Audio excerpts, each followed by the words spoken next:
And we're live. Alright, one sec.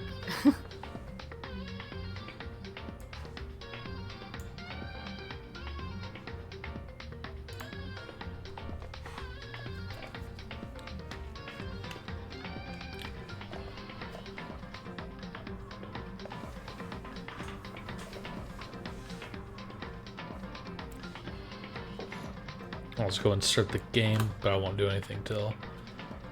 Alright.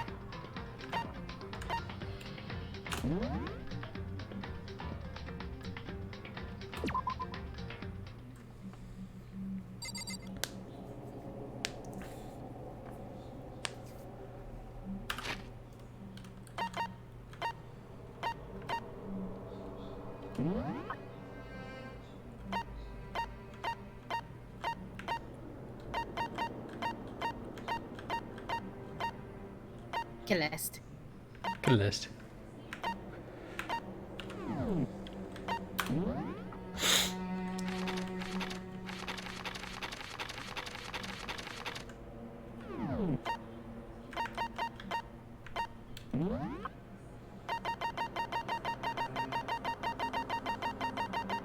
You ready? One sec, sorry. Oh, it's okay. This is Nove. Didn't hear you or not.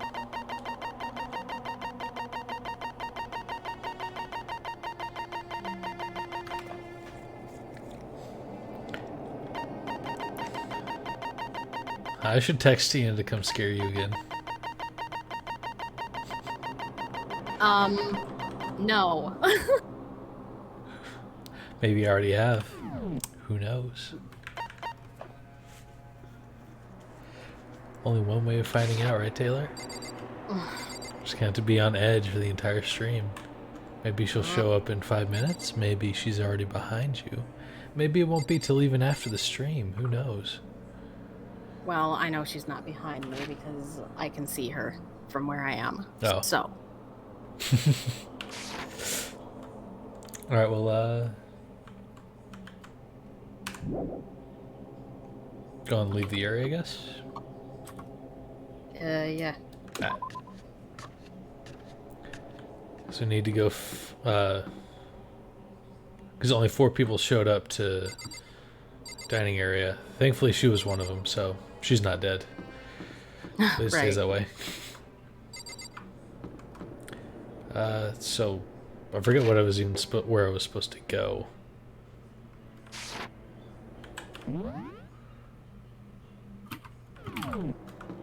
I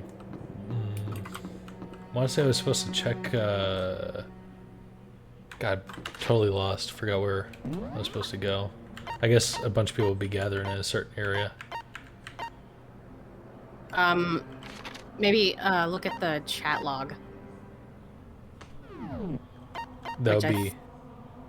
I think you can go to get out of there and hit, I think, F2.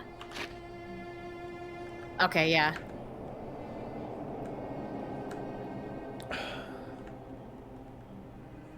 Alright, hold on. I just said split up and look around. Okay. Well, I saw that Sakura was in here, so I'll go check in with her.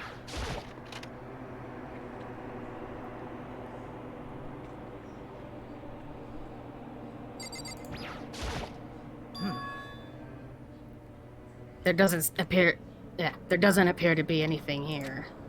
What are you doing here, Sakura? Did you find something? Oh, no. It's just that what you said the other day must have been lurking in the back of my mind. Huh? Perhaps. If something has happened, the killer might try to use this to destroy evidence again. Hold on a second. You're all good? Yeah? Why would you need to ask? I don't think so. I mean, you can always close the door, I guess. I don't know. Alright. Okay. I suppose that was floating around my subconscious and it led me here. Okay, so nothing, doesn't seem like there's anything important here. So, and the only other person I saw on this floor on the map was Aoi, so I'll go knock her and see if she saw anything. I knocked on all the doors, but nobody answered. Did they all go to see what happened? Oh, then what about the second floor of the school? That's the one place that's new to all of us, so it seems like the natural place for... Okay, so I guess second floor is where I need to be headed. I guess so.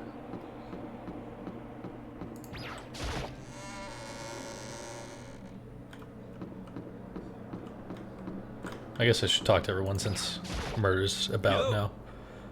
Hey, Makoto. Honestly, what do you think? About what? For serious? Byakuya. Think he's being brainwashed or what? I don't know. You know more about that kind of thing than me, right? What? What's that supposed to mean? Well, I mean, you're some kind of psychic, right? Hey. Listen, Makoto, I think you completely misunderstood what it is I do. Okay, listen. Fortune telling is like... Well? It's totally different from brainwashing or hypnosis or any of that pseudoscientific bullcrap. I need you to understand that. So you expect me to think fortune telling isn't pseudoscience? Sorry, but I don't want to get yelled at.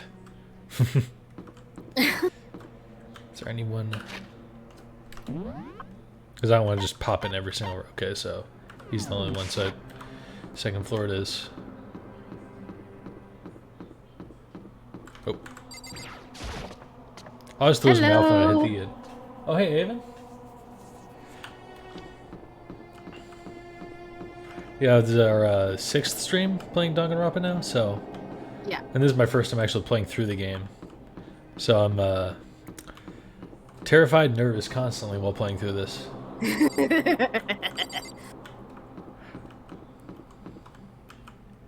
And if I have any questions about anything that's on the screen currently, just feel free to ask. Or, you know, don't. Alright, nothing in here. The baby is sleeping. Be quiet. What? I was reading the blackboard. Oh. I didn't even notice. There's something on like every blackboard in the classrooms. Oh. There's nothing here of interest. Don't you agree? Should go look elsewhere. That's pretty suspicious. I'm gonna check in here. Yeah, because you're trustworthy. Why would I just listen to what he's saying? But, alright. Fine, be that way. The only other place up here is the other classroom, right? I forgot where all you've gone. We've gone to both classrooms and the library on the second floor. Oh, the pool, duh. Yeah, there's also a pool and Yeah. locker rooms. I just goofed up there, didn't I? That would be... Where did... Oh, that's right. It's hard to see the corners until you get real close to them. Because it looks like just more of the hallway. Huh? The door's open, but aren't these supposed to be locked? Oh boy. For this investigation, I have unlocked the doors. Please look around to your heart's content. Investigation? It's all clear now. Oh, he really is a sussy baka. He absolutely is. Just as I thought. Sussy Byakuya. I see. Judging from what he said, there can be no doubt. Murder really has taken place. Come on. And the locker rooms. They're suspicious. Very suspicious. Almost sus, if you will. Indeed. Wouldn't you agree? Huh? Suspicious? My gosh. Oh, sus. It seems nobody searched the locker rooms. Let's start with the girls' like, of course, fucking pervert. He was muttering as if only talking to himself. Without waiting for a reply, he pressed his hand against the girls' locker room door and hopefully got promptly shot by the machine gun. And the door swung open without a sound. In that moment, time seemed to freeze. Oh no, oh no, oh no, oh no, no, no, no. No! No! What the fuck? Do you feel that despair, Kelby? What the It's like Again? the 3 characters I like the most, 2 of them are dead.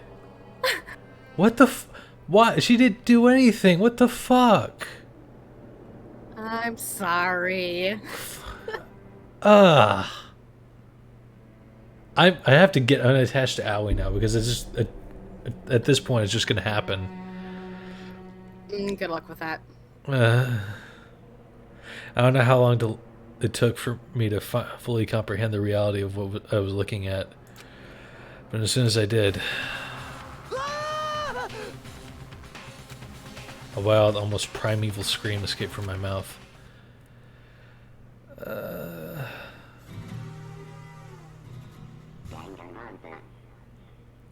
What the fuck? I don't like this. Can we stop playing now? Nope. Damn it. I tried to suppress my scream, but it was useless. It surged out of me like water from a spring gushing out of the ground.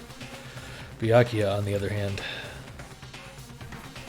Very strange. most unusual, don't you think? Shut the fuck up. He was totally calm, almost like he was watching all this unfold on a TV screen. I see. Look, Chihiro's corpse has been suspended somehow, and something been written on the wall in blood. Bloodlust? Such a brutal way to kill someone. No, this is beyond brutal. Wouldn't you agree? They killed her. How could it not be brutal? No, that's not my point. You are running out of characters to voice. Jesus. I know. It's like you have like 3 characters left, I think. 3 or 4. Like there's not much left. You have Yeah. Kyoko, you have Aoi, you have Sakura, Toko. Toko. Is that it? Celeste. Oh, that's right, Celeste, of course. How could we forget Celeste? Celeste knows all. Celeste would know who killed her because Celeste knows all. Yeah. No, no, that's not my point. This murder is far too bizarre for any everyday amateur to have committed it. Unlike with Sayaka, this murder was not a crime of passion or necessity. Interesting. Almost as if whoever did this did it for fun. You see what I mean, don't you? What?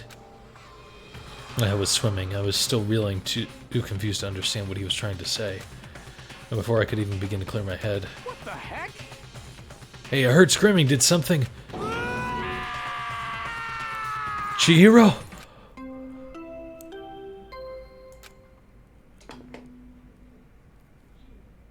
But literally, why her? A body has been discovered. Yeah, shut the fuck up, After a Monokuma. certain amount of time, which you may use however you like, the class trial will begin. Alright.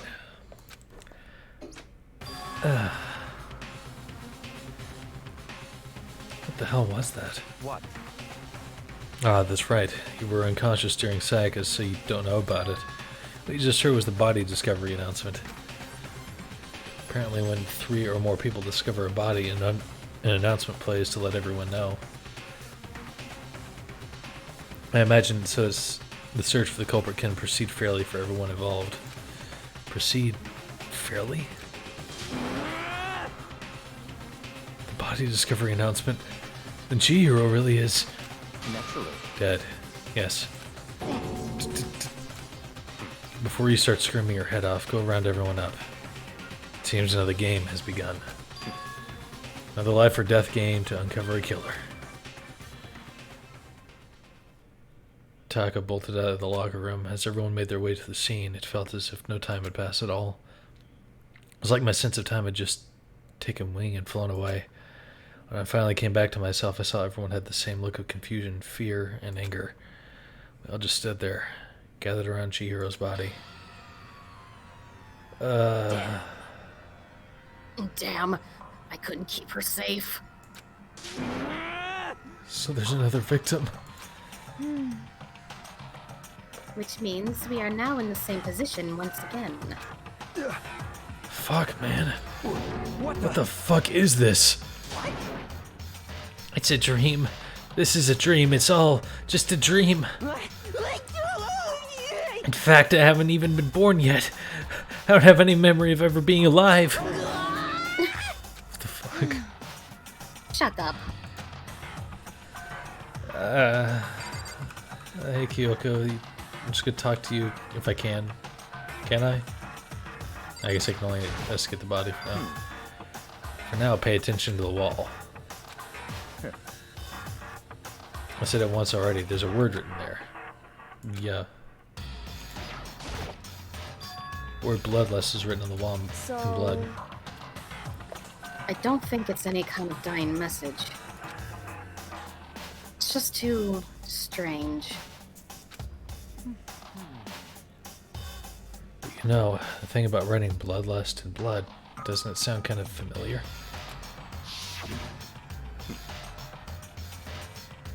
A murderous fiend who kills again and again using a bizarre and brutal method. And at the scene of each crime, the word bloodlust is written in the victim's own blood. Like a ghost, attacking suddenly and then slipping away before the police can catch up to them. What nickname did the internet give to this mysterious serial killer? Genocide Jack. Genocide Jack, the murderous fiend who grisly acts were famous all across the country. The ultimate murderous fiend, creating a reputation of abnormal, downright cruel killings. What is this? Then this is some copycat killer trying to imitate Genocide Jack's style? But why would anyone do that? Perhaps it's the work of the real Genocide Jack. The real? Wait, are you saying Genocide Jack is here in the school? No way! There's no way. But going so far as to write bloodlust at the scene, I am surprised at their stupidity. Well, I can't imagine a worse situation than dealing with a stupid murderer.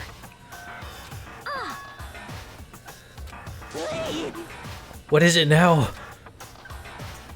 Toko! Hina was pointing toward the entrance of the girls' locker room. Toko was the last to arrive, and now she was just standing there. No! Why? Why? Why? Why? She fainted. It did not sound good. Toko! Hina rushed over to the collapsed Toko and started trying to shake her awake. Toko, are you okay? Come on, wake up! Oh, that's right. I just remember what she said about how she faints anytime she sees blood. Oh. So she is hemophobic? I imagine she does not watch too many horror films then. This isn't a violation of rules, right? I mean, technically she passed out somewhere besides her room. I think it should be okay. The regulations prohibit sleeping, like on purpose. Ah, so you didn't faint on purpose, it didn't count. Gotcha. just a second. Toko, can you hear me? Hey, you gotta wake up! As if heard her. Toko suddenly shot awake. As in, she literally jumped up from where she was laying. It was such a strange reaction, it was a total loss for words. She leapt straight up into the air, changing her stance as she did. What the fuck? In no time flat, she was just standing up, making an ahigao face. Ignoring the physical contortions she had to go through, her motions were totally haphazard. Huh? What? I'm sorry about that. I was just so shocked, you know? It happens, right? Was I the only one? Toko, are you okay? I'm fine. I'm fine. Yeah. Whoa, is that a dead body? Hey, are you dead? Yeah. Heck. She must have hit her head real hard when she fainted. The world has a front and a back, a top ending and a bottom, a sea of truth and a web of lies. Well, This is quite concerning. I mean, she sounds completely different. No. Everything's fine. At least the stutter's all gone. That's a good thing, right? I see. It's clear to me that everything is not fine. Your eyes seem strangely vacant. It might be best if we take her back to her room for the time being. so, I don't mind taking her, but could someone help me? If you need help, I don't mind. Taka, could you help me? He totally ignored me. Very well. You take care of the girl and the rest of us can begin the investigation right away. And I assume nobody has a problem leaving Sakura and Mondo on guard duty again? Hold on a second. Rushing to an investigation? The mastermind isn't behind that. After what happened last time, surely you realize that. Don't make me repeat myself. There's no question that Chihiro was murdered by someone among us. Oh my god. Isn't that right, Monokuma? Of course. Right as rain. But don't take it as a bad thing, it's just a fact of life. Because that's how graduation works. And it's happened again? Is that what you're saying? That another one of us killed? A fellow classmate? What, does that freak you out? You guys got no balls, you know that? There's just nothing down there at all. Well, I'll let you pray to mine if you want, Jesus. Actually, I don't have any either, sorry. Stop talking. Stop monologuing, give us what you came here to give us. You did bring it, right? Yeah, I sure did, chum. Allow me to File. I know how much you must be looking forward to it. See ya later. So please do your very tippy-top best on this investigation. no way! Do we really gotta do another investigation? Examining the corpse of one of our friends. Having to suspect all our other friends. Why? I hate this. I can't take it anymore. Oh no! I hate it too. I've had enough. I'm getting out of here. Hey! Where do you plan on going? There's nowhere to run. Such ignorance. Just accept it already. After all, blood is just a liquid. A dead body is a simple object. Shut the fuck up, dude. You are very enthusiastic about all of this, are you not? Naturally. How can I not be? If we don't unmask the culprit, we all die. That's true, but to jump into it so soon. What? What? Do you want to die? Such ignorance. Fine, then go off and die somewhere right now. Go ahead. You're a waste of space. Damn you! A dead body is an object. Piece of shit! Chihiro wasn't an object. Show a little respect or I'll beat some into you. Calm down. Everyone stop bickering. Listen, there's some truth in what Byakuya said. Kyoko. Because If we don't solve the mystery and find the killer, our own lives are forfeit. And if Byakuya is right, that Genocide Jack is somehow the one who killed Chihiro, that's right. then unless we do something, more victims could start piling up. Forget more victims. If we mess this up, we're all dead meat. Hey! Hey! Hold on. If that's your worry, you don't gotta worry any longer. In any one killing game, a guilty party may only kill a maximum of 2 people. What? I don't remember any rule like that. Actually, I just came up with it. I mean, if one person went around and killed everyone, your lovely student life would all be over, right? Rules been added to regulations So menu. In that case, why not limit it to one person? Hey,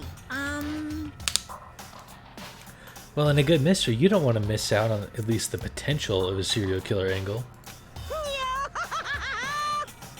Just one would totally murder the possibility. punishment is waiting for you. Farewell for now. I'll catch you guys at class trial. I can't say I understand his thinking, but if we can kill up to 2 people, then one more person's life could still be in danger. Interesting. I don't like that. Which is definitely not good. We need to uncover the culprit before something else happens. You son of a bitch! You need to shut the fuck up. So, Well, for now, Taka and me are gonna drop Toko off at her room. Nice, I'm gonna get dropped off. there is nothing to be done.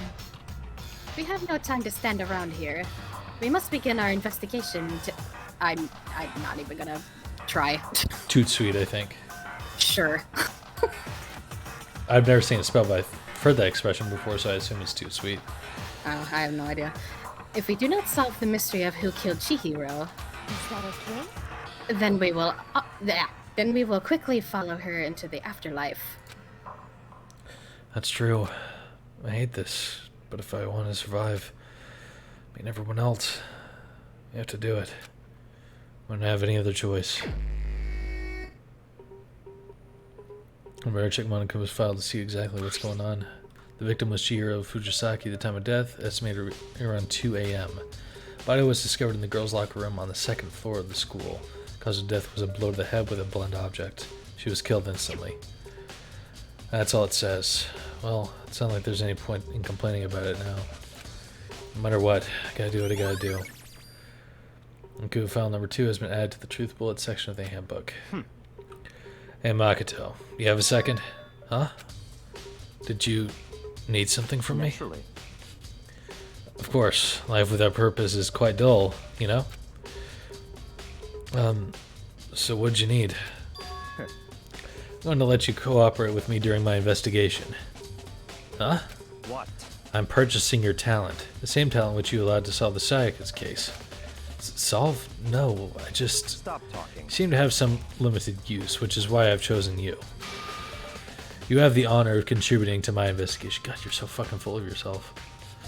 So you're inviting me to come with you? You're doing it in the most arrogant way possible, though. Let's go. Now then, shall we get started? But we need to get moving. There's no time to be standing around. I don't really know what just happened. It looks like I'll be working with Byakuya on this one. Fun. Well, I already have it. Just gauging by some existing factors, I already have an idea of who it might be. Sakura. Oh yeah? Because gauging it, that looks like that's the murder weapon because there's already blood on it.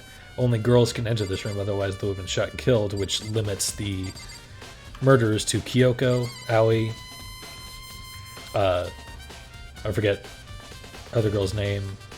Taka. Yeah, and Sakura. And Sakura looks like a pretty heavy weight, and obviously she'd be able to carry it. So, yeah. I mean, I'm sure that's why they're leading me to that, to make me think that, but We shall see. we shall see. Monokuma file said a blow to the head with a blunt object. That's what killed her. Does it mean the dumbbell was actually the murder weapon? That's right. I don't imagine it could have been anything else. Locker room dumbbells added to the truth bullet section. Alright. Let's look at Chihiro.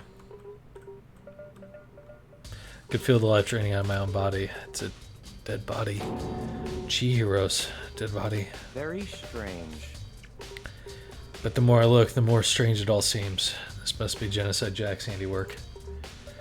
Oh, but we're still not sure he did it. Is that what you want to say? I wonder about that. I've dealt with a lot of death today because I was playing Yakuza earlier. I'm not going to say which one because I don't want to spoil, but a major character two major characters died, and so Oh. dealt with a lot of death today. Well, I'm gonna deal with a lot more. I mean, it was my choice to play this game, so it's on me. And I'm happy. I'm glad that my despair is pleasing to you. There's a fresh blood stain on the carpet. It must have been splattered with blood during the murder. Just call me Monokuma. Maybe I should voice Monokuma. I was actually gonna say, since you're running out of characters to voice, and Monokuma could easily be voiced by a girl, would you mind taking over for Monokuma? That way That's my voice totally doesn't. fine. That way my voice doesn't die. Yeah, I'll be Monokuma from now on then. All right. Especially if one of the killers is a girl, that even limits your characters to voice even more. Yeah. Upupupupu. All right. So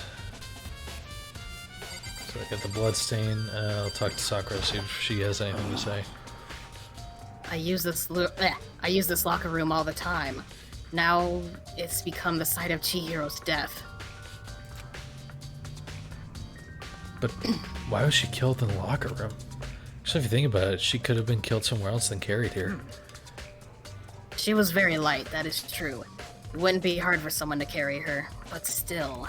Well, I still think she came here on her own, by choice. What makes you say that? She'd been talking a lot lately about how she wanted to get stronger. So you're saying she came here to exercise? According to the Monokuma file, apparently she was killed around 2 in the morning.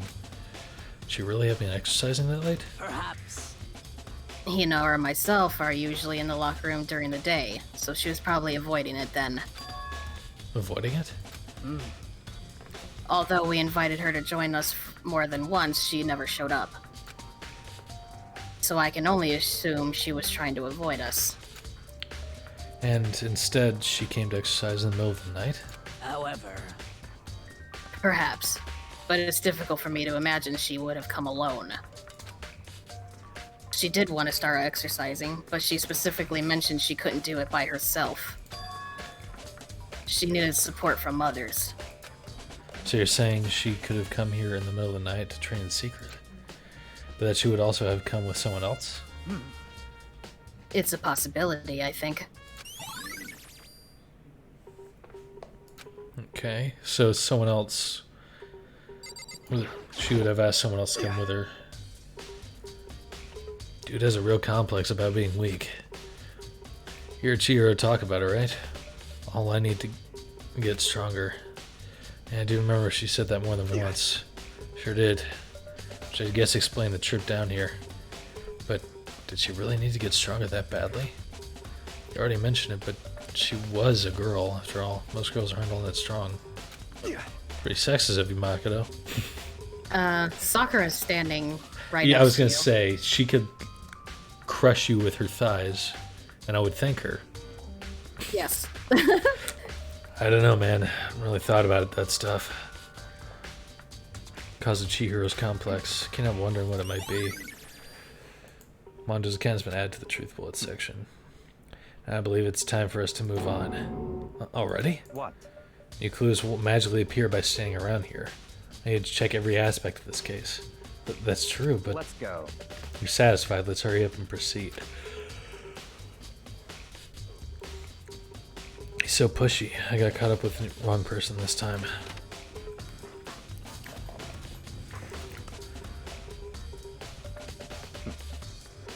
So this is our next location. Places related to investigation? Figure it out for yourself. It's no fun if you don't, right?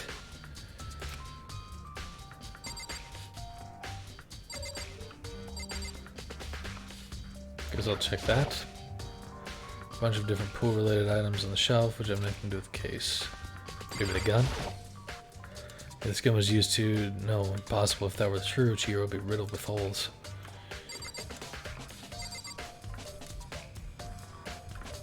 Huh. I've already spent plenty of time checking the scene. There are plenty of other things left to check here.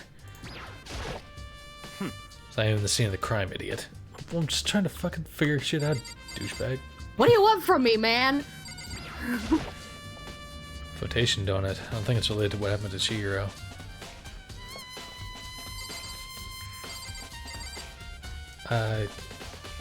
What do you want me to do? I guess talk to him? At least try to figure out where we should check without my help. Oh my god, dude. Fuck you. This is one of the monitors my computer is on. No time to think about it. I feel like I've clicked on... Oh, maybe that? Oh. If I remember right, this card reader is meant to work with our handbooks, right? What? You have an issue with it? If so, you should take it up with Monokuma. He said that, then quickly and sharply clapped his hands together. Did you call for me? Has he been domesticated? That's right. It seems that Makoto has a question for you. You need something? Sure, what's up? Well, it's just about this card reader. Yes, the card readers have all been designed to interface with each of your e-handbooks. I don't have a Monokuma voice quite yet. You're good. Upupupupu. I can only do that. You can only enter the locker room corresponding to the gender listed in your individual handbook. And it's impossible for two people in a row to go through while the door is unlocked, correct? Unbelievable. If there were some sort of erotic terrorist on the prowl, the ceiling-mounted Gatling gun would initiate a Swiss cheese slaughter. And the school regulations prohibit anyone from lending someone else their handbook, correct? Of course. Correctly correct. So then, it means only girls can go into the locker room, and only boys can go into the boys' locker room. In other words, Chihiro's body being found in the girls' locker room means... Hey, Makoto, I can see right through you. See right through me? I want me to tell you what you're thinking. Since Chihiro was found in the girls' locker room, the killer must have been able to get in there. So, in other words... As such, the killer must have been one of the girls. Did I get that right? Such ignorance. Good lord, you're simple. But am I wrong? You should pay closer attention to the regulations. The answer has been in front of you the entire time. Loaning your e-handbook to another student is strictly prohibited. Only the act of loaning a handbook is prohibited. Borrowing someone else's is perfectly fine. Okay, so that doesn't narrow it down now. Expect nothing less from the prodigal son of the noble Togami family. So you managed to sniff out the loophole in the regulations. Knowing you, I would bet you created it on purpose, didn't you? To add a little more excitement to things. You're treating me like a puny little appetizer instead of the main course that I am. Now then, since the dead can't actually talk, they're not people anymore. They're things! Oh, God. Yep. Get it? Got it? Good! Wait, hold on. You're saying that's a loophole, but in order to borrow something from someone, then that means you would have to loan it, so, Why you? So sleepy. Just listening to you makes me want to pass out. Be more like Byakuya and get your poop together. Unbelievable. Or else I'll charge you with criminal negligence. No more questions. Figure out the rest your own damn self. Yeah, okay. I read that right. you're all good. That's fine. Well, I know you are unfortunately lacking in mental faculties, so I'll fill you in myself. Let's head to the main hall. The main hall? I'll help you understand what's going on.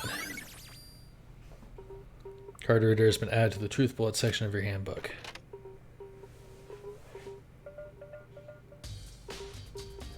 We came to the main hall. So, what are we looking for in here? Doesn't mean I have to figure it out for myself.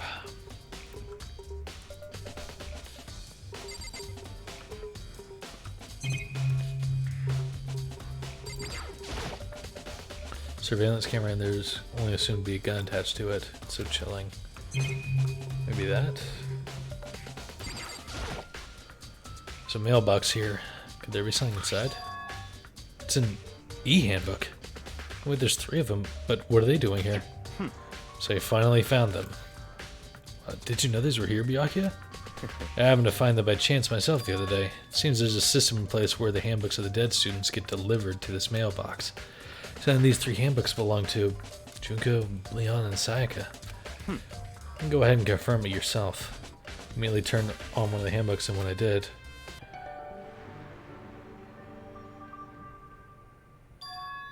You're right, this is Sayaka's handbook. Now, do you understand? This is the key to the loophole that I revealed earlier. I feel like I'm starting to get it. So literally anyone could have done it.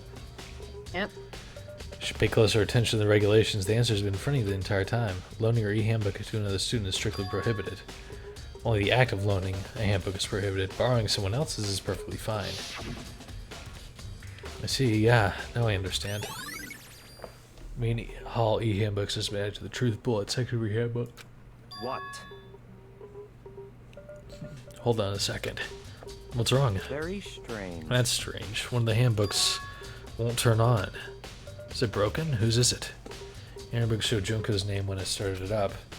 The other one that won't turn on must be Leon's, right? I see. That would make sense, yes. Well, he did get pummeled with dozens and dozens of baseballs. Pummeled with baseballs.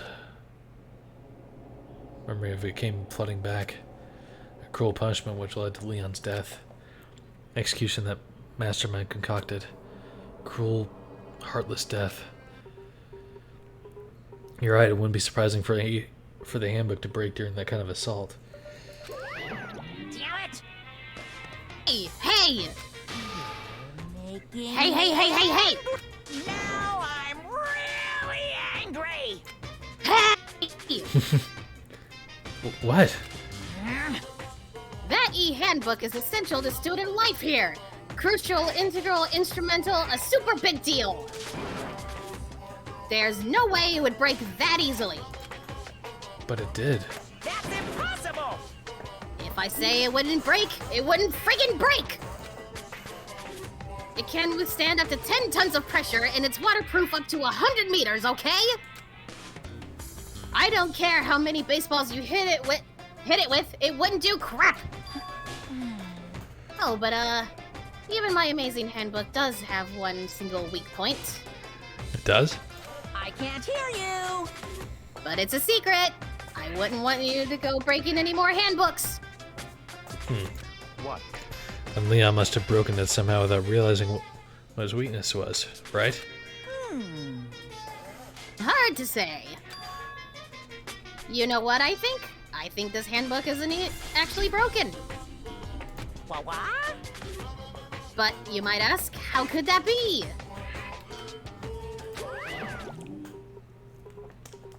Leaving the question hanging in the air, Monokuma disappeared. What just happened? Monokuma said it's not broken, but it's an undeniable fact that it's not turning on. That's fine. Well, I don't see any connection to the case, so it doesn't matter for now. You think so? Either way, something about it still bothers me. Broken e-handbook has been added to the truth section. Alright. Okay, then this should be enough to get things rolling. Let's begin our investigation in earnest and track down the true culprit. Yeah, we need to find out who killed Chihiro. Be exact, not quite. Huh? Not quite?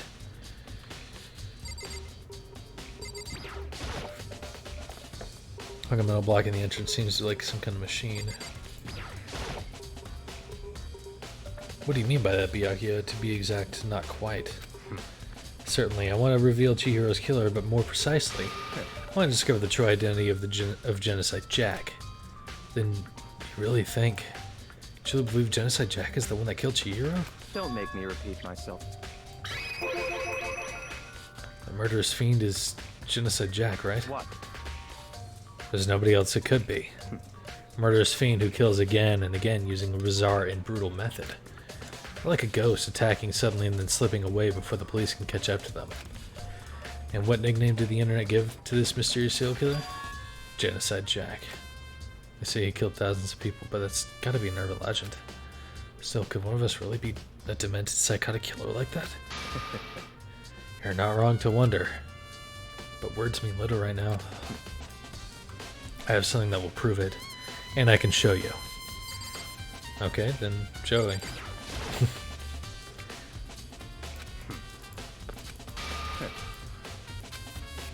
Then you really think should believe Genocide Jack is the one that killed Chihiro? Don't make me repeat myself. Absolutely, I have no doubt that Genocide Jack is a culprit on the case. And I have a basis to believe that, I assure you, that Genocide Jack is one of us. Is there really proof? There's somewhere I'd like to take you. This will provide all the evidence you need. It's all clear now. Evidence that Genocide Jack is the one that killed Chihiro. Evidence. Does something like that really... Ah, hey you two. Oh. Big trouble. Need your help. I don't have time to play with you. We're busy. Leave us alone. I mean, But it's an emergency. Emergency! Come on, please. You gotta help me. please. This is a serious emergency. Please, please. You gotta help me. Just calm down, okay, Hina? I mean, But it's an emergency. Emergency? What happened? well, Something's wrong with Toko. She's acting super strange. She's acting normal. Well, I mean, she was acting pretty strange earlier, right? What should we do, Byakuya? Very strange. Since it's Toko, I must admit, I'm intrigued. Suppose we can take a second and see what's going on with her. You sure? Don't make me repeat myself. I didn't expect that. Thought for sure you'd just say no and then that'd be the end of it. Okay, come on, hurry. Wait for us, Hina. Let's go. Looks like she headed to the dorms to Toko's room, most likely. You're right. So Toko's... there it is. Is Toko inside? Some kind of emergency. I guess I have to talk to... You guys, slow. I think you're just too fast. So, what's this emergency? so, Well, after what happened in the girls' locker room, we left Toko in her room so she could lay down. After a while, we came back to check on her, you know, see how she was doing, but when we did, it was weird. She refused to come out and she kept saying all this weird stuff. Weird stuff? That's fine. We should try talking to her ourselves. Yeah, good idea. I really hope it's Byakuya that did, just so I don't have to deal with this smarmy ass anymore. Might as well give it a shot. Door swung open slowly and silently.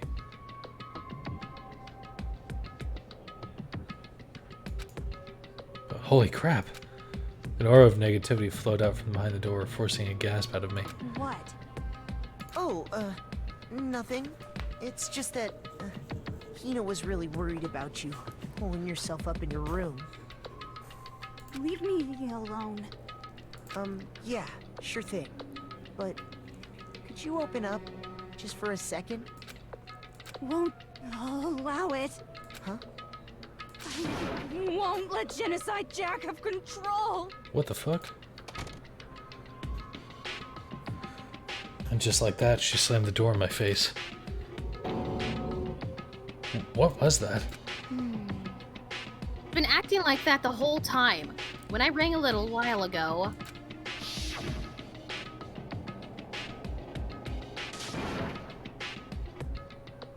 I'll drive out the killer, to drive out the murderous fiend.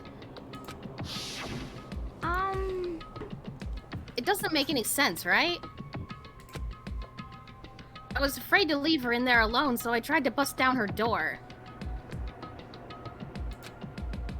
But it felt like something was holding it shut on the other side. I couldn't even budge it. Toga was scared enough to even bar her door? Does she think the same thing as Byakuya?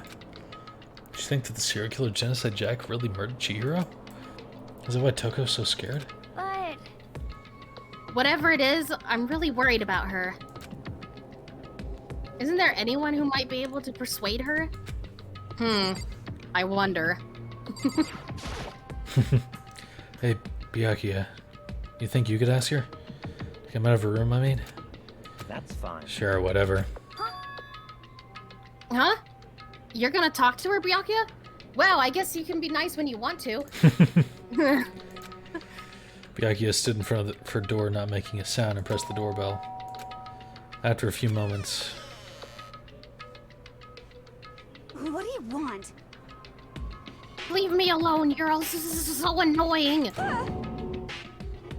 Ah, Bacula. What? Is it a typo, or...? I don't think so. It's Byakuya, Okay.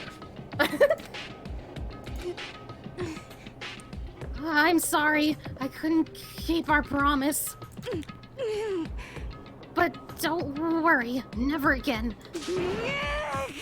I won't let Genocide Jack have control ever again. And with that, the door slammed shut. Even Byakuya couldn't pull it off. There's nothing else we can do. Let's get back to the investigation. Hold on. Hey, Byakuya, what was Toku talking about just now? Something about a promise? what? Oh, I have no idea. Another one of her delusions, I'm sure. But Stop talking. if I say I don't know, that means I don't know. Just let Hina take care of her. Oh, yeah, okay. I'll stay here and keep an eye on her. Let's go. Well then, let's go. Without waiting for a reply, Byakuya sped away. But Byakuya! I hurried to catch up. Tried to talk to him several times as we walked, but he didn't even look back, let alone say anything. He just kept on walking towards his destination. Finally, his feet brought him to a stop in front of a certain room. The library? Come on, let's go in.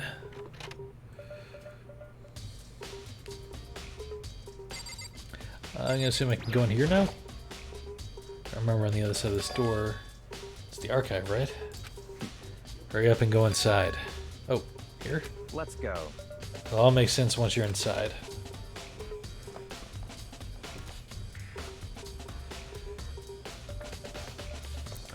Oh, there's so many books and files. So much dust, too. So, in other words, I would say there's enough value in this place to endure the dust. Alright, so I guess I just start. Okay. That's a desk lamp. That's the same one that I saw Byakuya using in the library before. what? You have a problem with that lamp? It was here before, then I moved it over there. It was too dark over there, so I thought I'd put it to good use.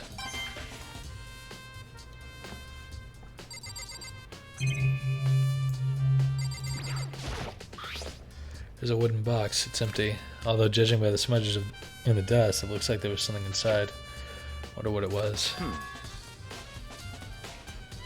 There was an extension cord plugged in there. Proved very useful when I was in the library.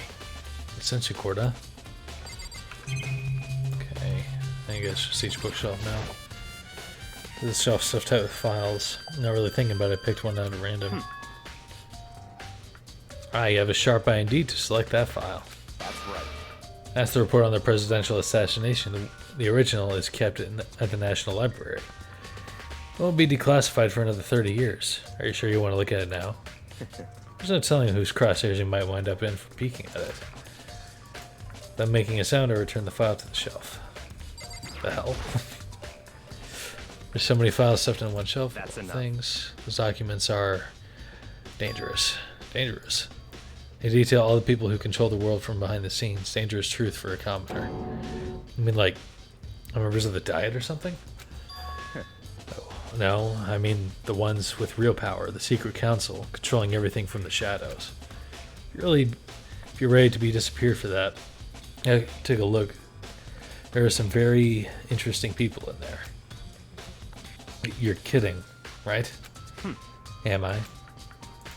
I'll just let it go for now.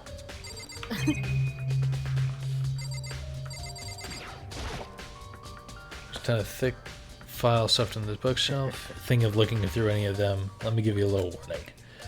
Those things are filled with graphic, disturbing photos of all kinds of crime scenes. It's the kind of thing a normal person wouldn't be able to look at. Be careful. What do you mean? All those files are investigation reports that aren't related to different cold cases. Those are internal documents for police eyes only. Not the kind of thing you'd expect to leak. Oh. So, are you finally beginning to understand the true splendor of this library? The entire reason I was interested in this library is because of this room right here. It's home to classified governmental documents, police records, things no ordinary person would ever see. Isn't it magnificent? This can't be for real, right? Such ignorance. That's your guys' problem. Anything that doesn't fit into your preconceived reality, you label it as a lie. Well, it's not that. It's not like I totally refuse to believe it, but I mean, there's just so much. How could anyone have put all this together? I suppose it goes to show you how much power Hope's Peak truly wields. Or perhaps the mastermind may have wanted to provide us with enough entertainment to keep us from getting bored. It's no use. I can't keep up with all this. Just too unreal. What's wrong? Still can't believe it? What about you? How can you believe it so easily? Things like that are usually impossible. What? What do you mean, usually? Usual, normal, ordinary, simple? Those things don't exist anywhere in the real world. If you don't understand what they actually represent, you don't understand the nature of anything. You don't pull your punches, do you? Besides, what do you consider usual is based on your common sense, right? But what makes you think your own common sense applies to me at all? Documents gathered here are genuine. I have reviewed them multiple times, so there's no doubt. Hold on a second, you're saying you read all these documents and more than once? But all this has to be like top secret confidential stuff, right? So why? My family has a reading room just like this at our home. Ours is bigger, of course, and not as dusty. Huh? Members of the Togami family have access to any variety of government-related documents. That includes foreign powers as well as domestic. How is that possible? So, in other words... I already told you, there's a secret council that controls the world from the shadows. My family is a member of that council. I feel like he's just spitting lies. And I have it within me that bloodline that will allow me to one day bend the world to my... He's definitely fucking lying. Maybe. I don't know. Hey, since it's like just Makoto and Byakuya, I'm going to BRB because I gotta take the trash out. Go for it. Yeah, it's probably gonna take a minute anyways. I believe it does. So, yeah, I'll be right back. Wish my throat luck. Yeah, good luck. I mean, you could always take a breather if you want. Yeah. But to become such a ruler, I must know all the levels of this world backwards and forwards. So whenever I have time, I like to review whatever documents and materials that interest me. Which is why I can proclaim without a doubt that the materials gathered here are the real thing. It's beyond believing and not believing. Yeah, it's really starting to scare me more than the actual mastermind. What always interested me the most were the cold case police investigation reports. Reading through those reports has always been a hobby of mine ever since I was little. It's excellent mental exercise. I've solved more than a few times of those cases just by reviewing the reports. And among all those reports, one of my recent favorites is the Genocide Jack case. As he talked, Byakuya grabbed a specific file from the shelf. That's right. This is the complete case file. Every single report surrounding the Genocide Jack cases has been compiled in here. And my voice is starting to go out. Let me get some water real quick. I'm not used to this much talking, plus I recently had a dentist appointment, so my mouth is a little stiff. It's not really hurting, but it's kind of stiff right now, so talking this much is a little difficult. But hey, we're here, so I gotta do it. Because there are so many, allow me to quickly summarize the main points. To begin, there are two notable characteristics in every Genocide Jack murder. Adjust my mic real quick. Oh, it's much better. It was kind of like in my peripheral vision, so it's a little more comfortable. The first characteristic is that every crime scene, the word bloodlust is written in the victim's own blood. And the second is that when the victims are murdered, their bodies are suspended in a certain way. Bloodlust is written in blood, and the victim's body is suspended. It's exactly the same as what had happened to Chihiro. Save your surprise, the best part is yet to come. Best part, you fucker. For the second characteristic where the victims are suspended, the only ones who knew about that particular fact were the members of the police and other higher-ups. By all accounts, nobody in the media ever found out. Huh? In other words, no one on the news, no one online, nobody. Knew about the aspect of each crime. Only key officials and other killer and the killer himself knew about this act of mounting the victim. Now, if you recall Chihiro's corpse, her body was most certainly mounted in this fashion. So how could the killer have known about suspending the victim? That's right. That's the key question. But in fact, the answer is quite simple. In other words, The culprit isn't a copycat killer. It's the real Genocide Jack. in other words, That's right.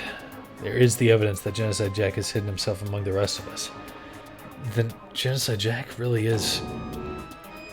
Such a brutal, fiendish killer really is walking around among us? That's really sus. interesting. Things are really starting to get interesting, aren't they?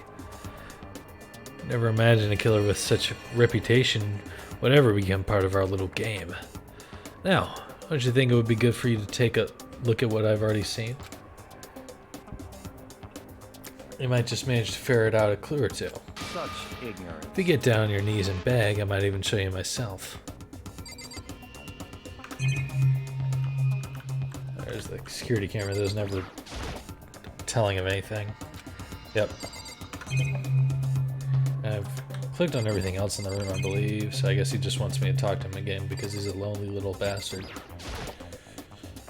I'm Byakuya about that Genocide Jack case file. Could you let me see it? That's fine. Well, you didn't beg, but I guess it's okay this time. Feel free to look at it in here, but you can't take it with you.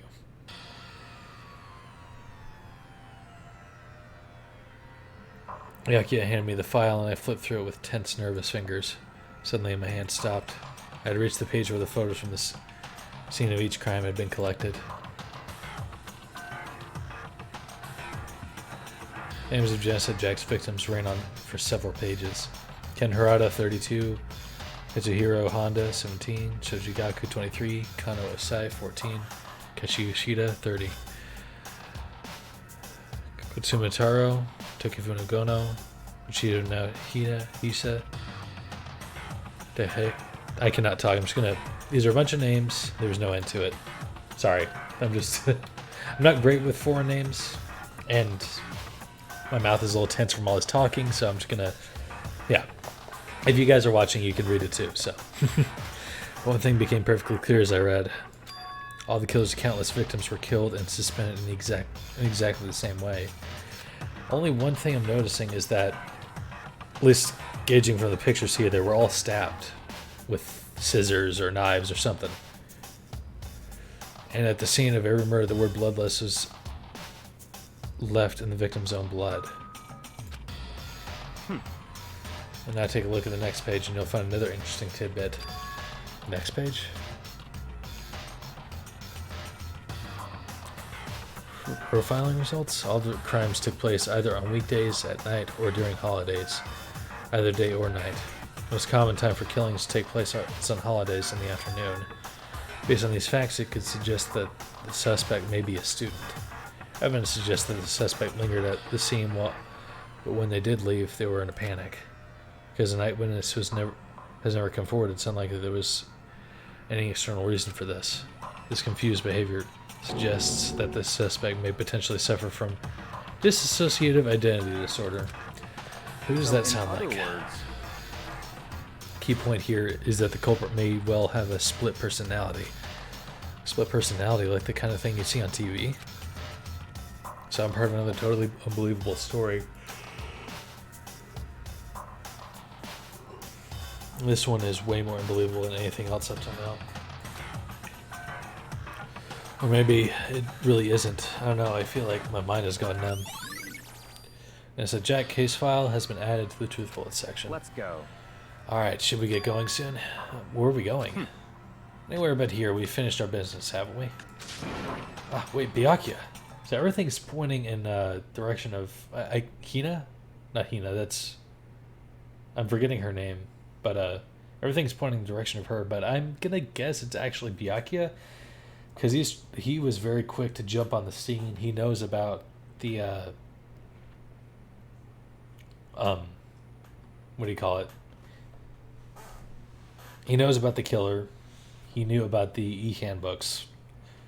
So he could have easily gotten in here, killed Chihiro, could have easily overpowered her. She was so... I mean, literally anyone else could have. She was so small.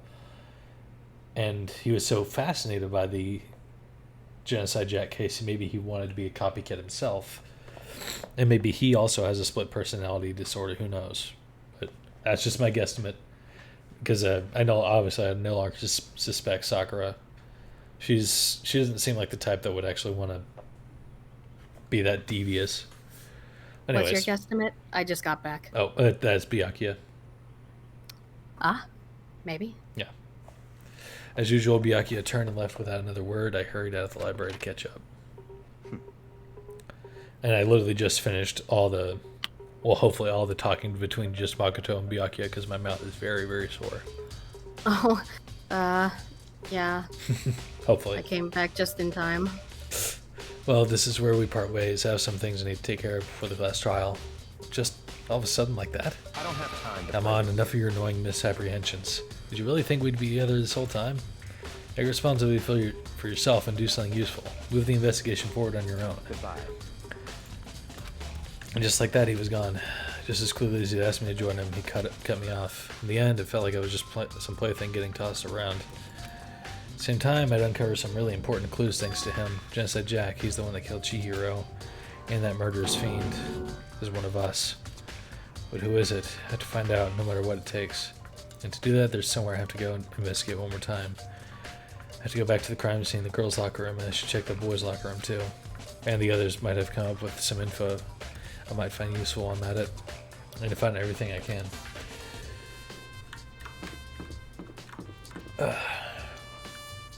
Alright, so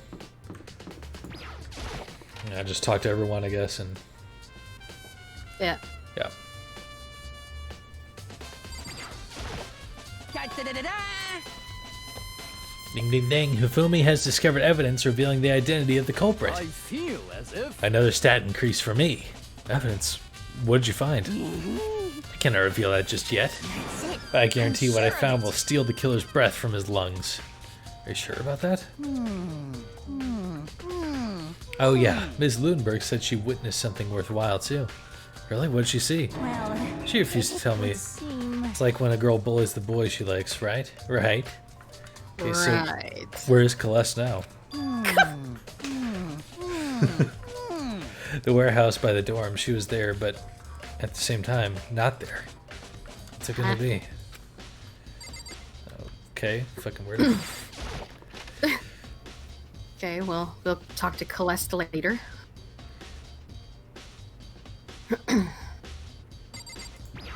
What was that? Why are they all wearing Kaiba's jacket?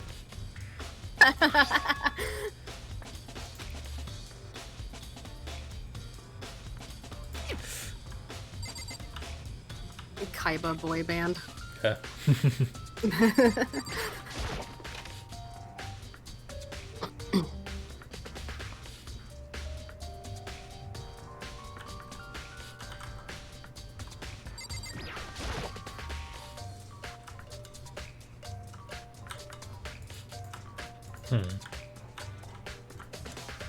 I don't think there's anything in the pool area. I just want to be thorough. Understandable.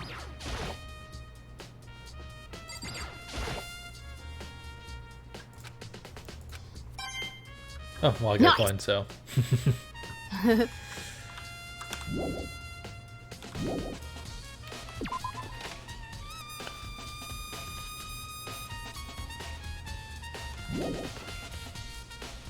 Okay.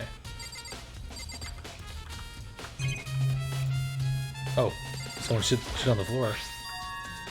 There's a strange stain on the carpet. What is it? Boys' Shit. locker room carpet has been added to the truth bullet section of your handbook. Okay,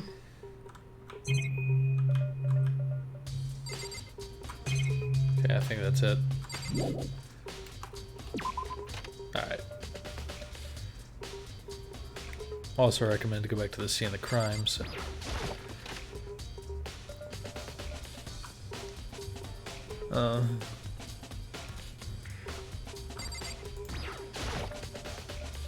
Hey Kyoko, have you made any progress on your investigation? indeed.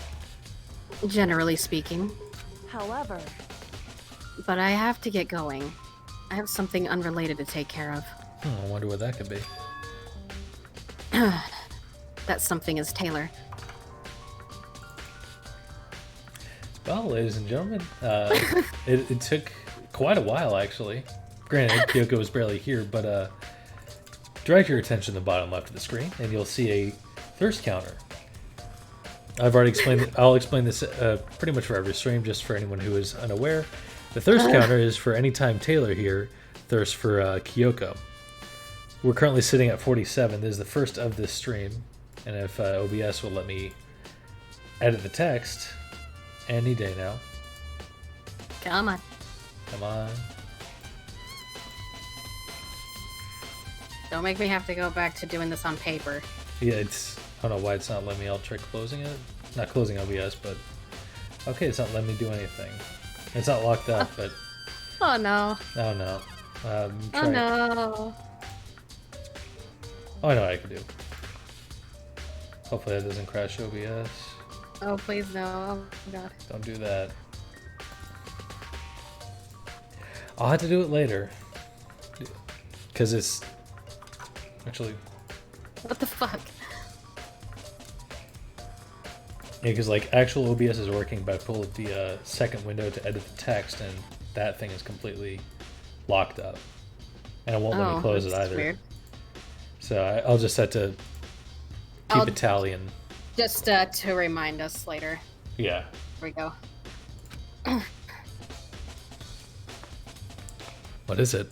Well, Nothing you need to worry about. Just concentrate on the murder. Well, I concentrate on this pussy.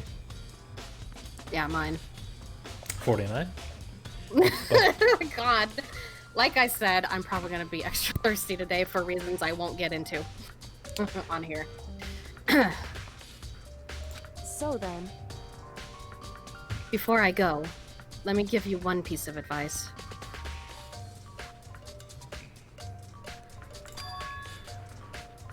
You should examine Chihiro's body one more time, thoroughly.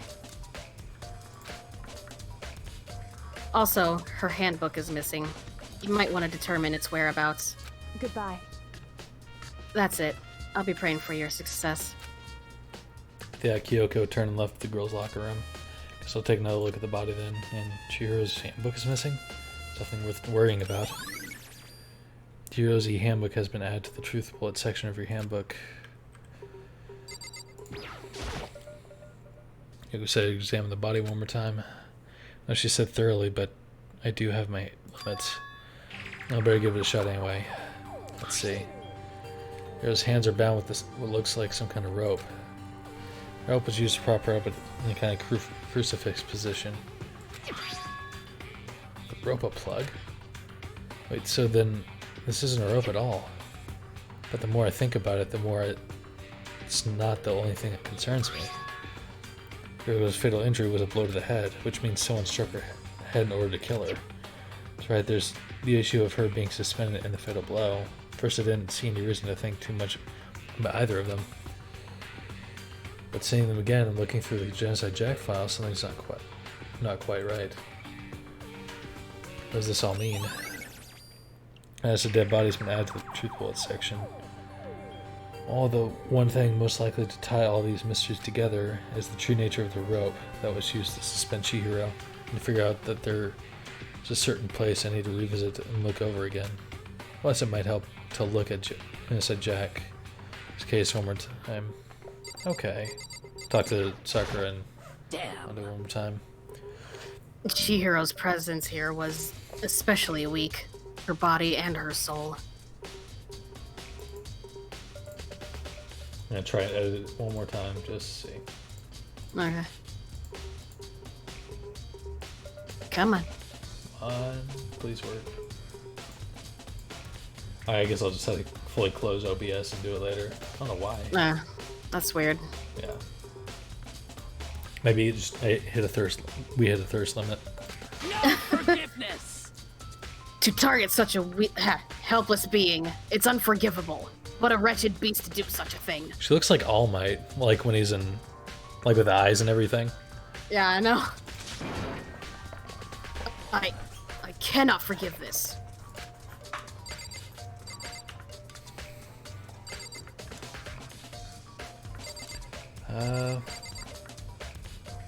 happened to him.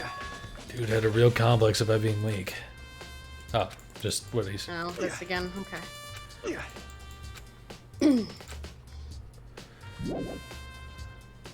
Oh, more need to check.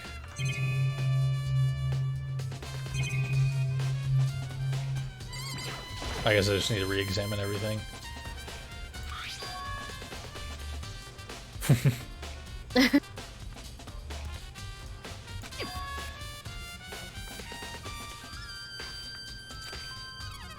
definitely something strange, but I don't know why I wasn't reading out loud.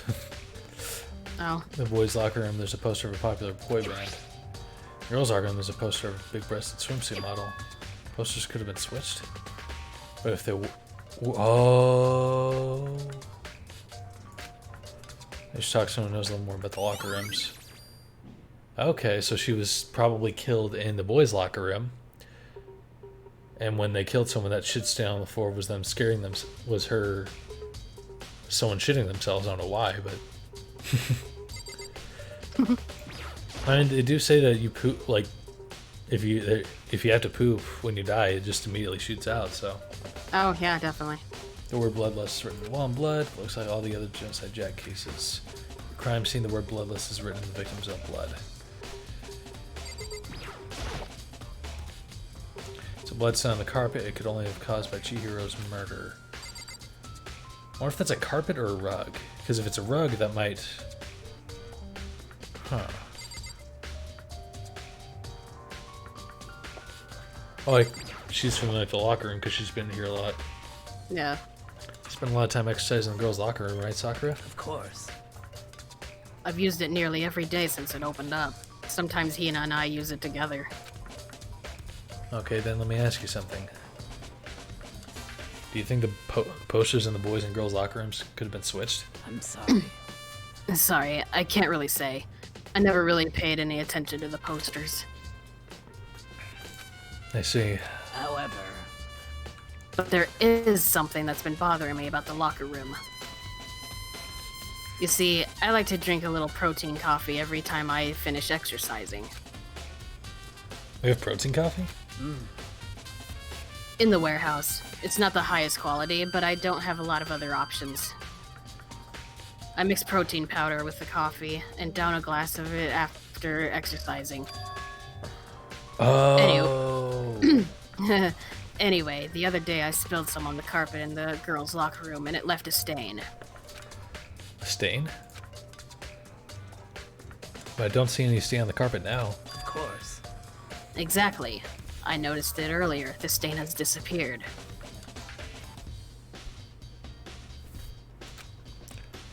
I can only assume someone came along and cleaned it up. But still, isn't it unusually clean?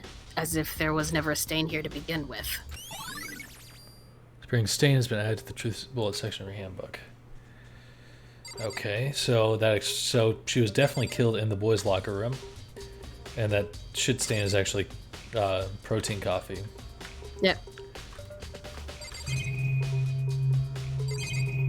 So I'm sure I'm not missing anything.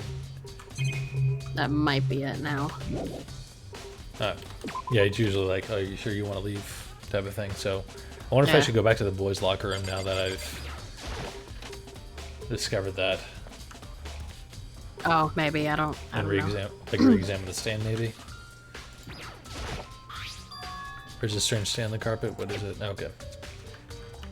Yeah, I'll just check the poster too, just to be on the safe side.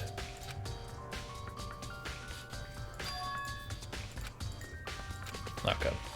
Didn't know if that would lead to anything, but worth a shot. Yeah. Okay, so we need to go to the library again. Yeah, because... And we still need to talk to Celeste as well. Yeah. And she was in the warehouse? Yeah.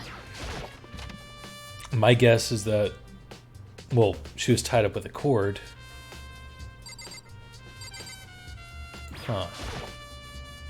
Is this thick layer of dust on top of the desk? Maybe there's some kind of clue here. It's not... Because he said there's a box of extension cords. Or there was an extension cord he used to plug in the lamp, I think.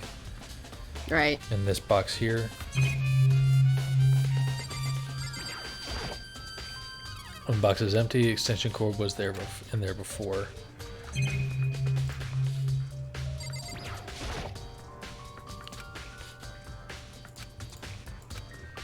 All right. Taking a look at the Genocide Jack's case file. It was around here somewhere. It's gone. Did someone take it out of the archive? Someone could do something like that. Can't think of anyone but Byakuya. I get a little more sussy Baka now. Sussy Byaka. Byakuya. Oh, okay. Okay, there's a lot in here.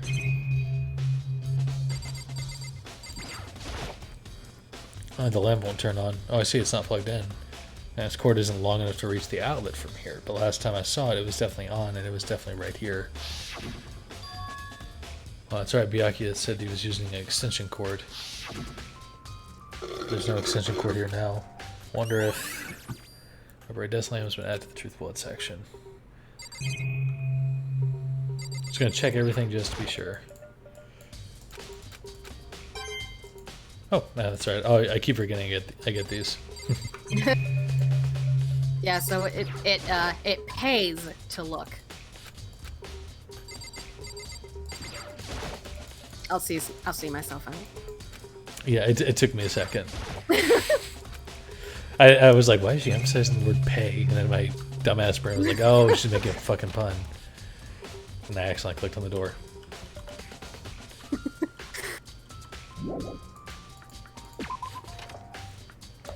Proud of you for that one, though. Thank you.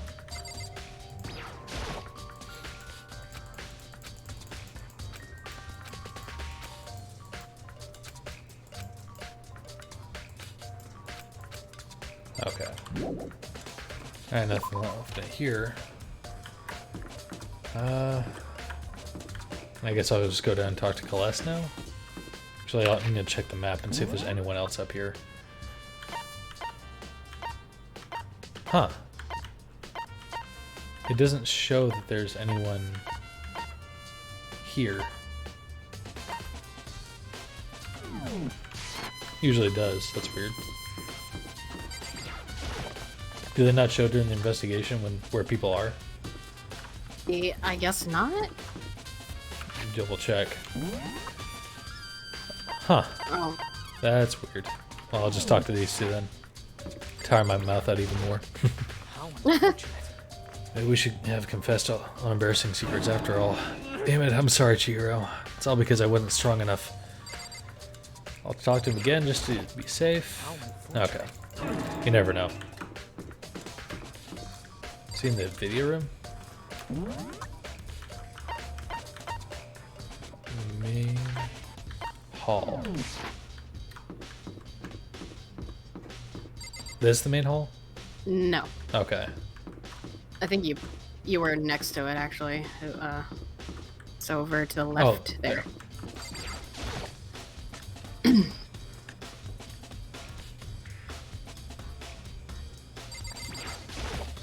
Huh? Oh, hey, Makoto. I haven't been anything up to anything myself, that's for sure. Definitely haven't looked inside the mailbox. There's a mailbox here inside. Our Junko Leon Sayakazi handbooks. Looks like all the handbooks are. Many dead students are brought here for mail somehow. Rule says lending a handbook. Prohibited. Only lending is against problem 1. Blah blah blah.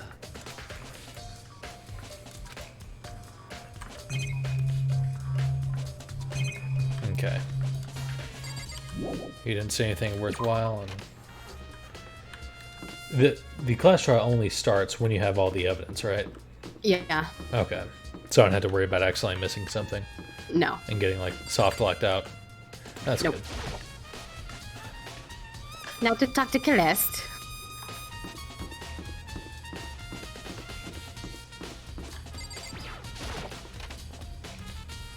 Starting to figure the layout of this school. Yeah, it's all coming back to me. Celeste, what are you doing here?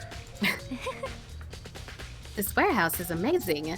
It has absolutely everything one might need to live a full life. From food to clothes to towels. There's an endless supply to choose from. See that, but have you found anything related to the case? Most unfortunate.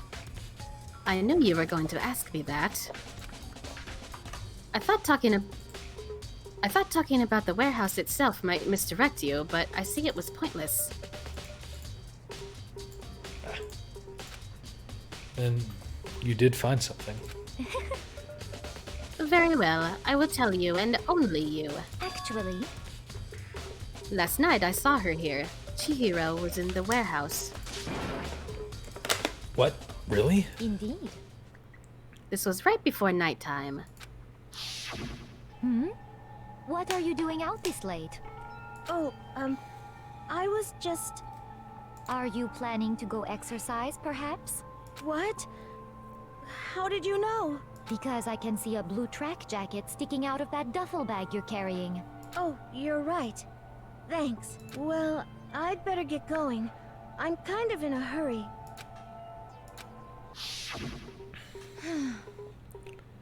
She stuffed the jacket into her bag in a hurry. It was almost like she was trying to hide it. And just like that, she was gone. Yes, indeed. I assumed she was merely stocking up to go exercise in the morning, but it would appear she ignored the nighttime rule and headed directly to the girls' locker room. If she hadn't broken our rule, none of this ever would have happened. You get what you deserve, I suppose. Jesus. Damn, Celeste. So apparently, she went to the girls' locker room late at night in order to exercise without anyone knowing. The strange thing is, there's no trace of a track jacket or duffel bag. Celeste said that she saw Chihiro carrying, which would mean the killer would have gotten rid of it somehow. Celeste's account has been added to the Truth Bullet section. We're gonna get to a point like down the stream where we have more viewers and they're gonna be like, why the fuck do you keep saying Celeste? Yeah, I'll have to explain it again. Yeah, or just like But I could it's I could have like a stream command link to the clip. Yeah, that's true. I recently figured that out. I've got links to your Twitch, Hatch's Twitch, my comic, and my Twitter so far.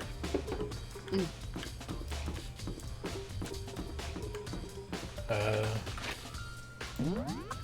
see who else is in here.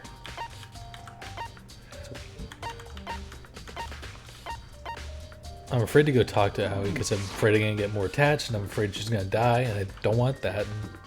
You might need to, though. I don't know. You're already attached, admit it. Shut the fuck up. It's hard not to be attached to anyone. That's true.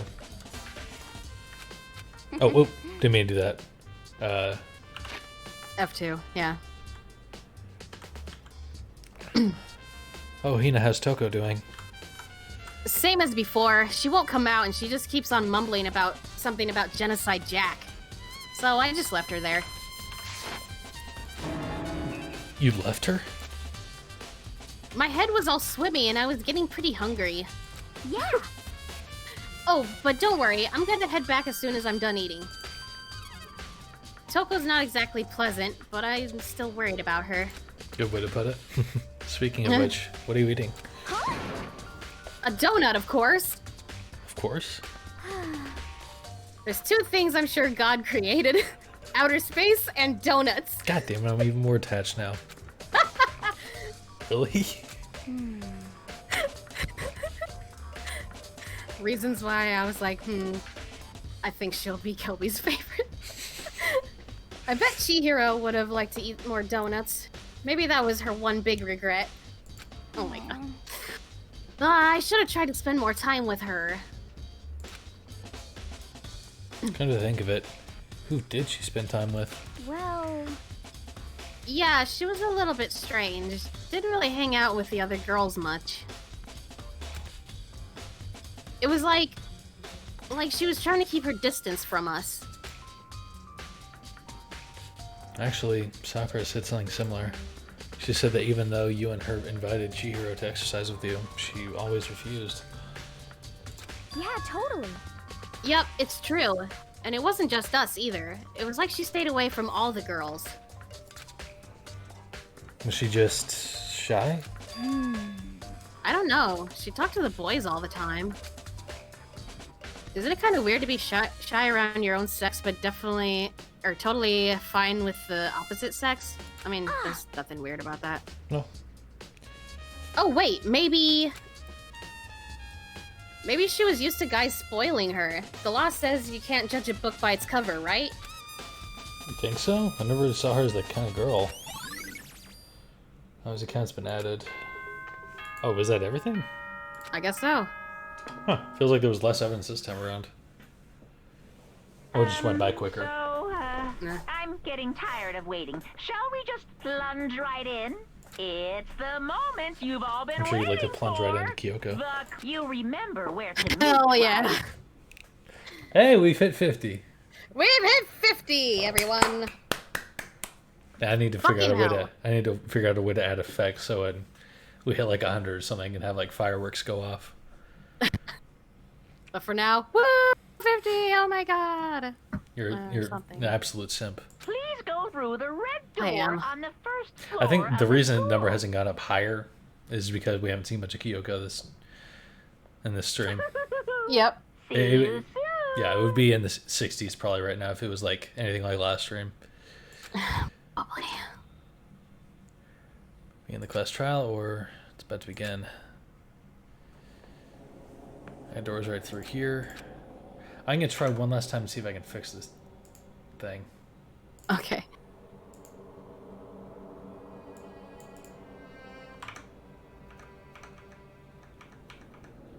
I wonder.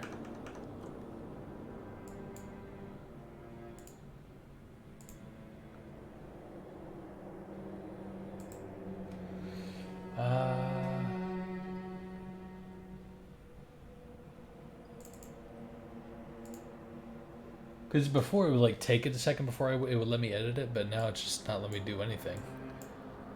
How strange. Yeah. I wonder if just that specific thing, like I just, I could do is just copy it and see if that would work. Text GDI. Kyoko thirst counter.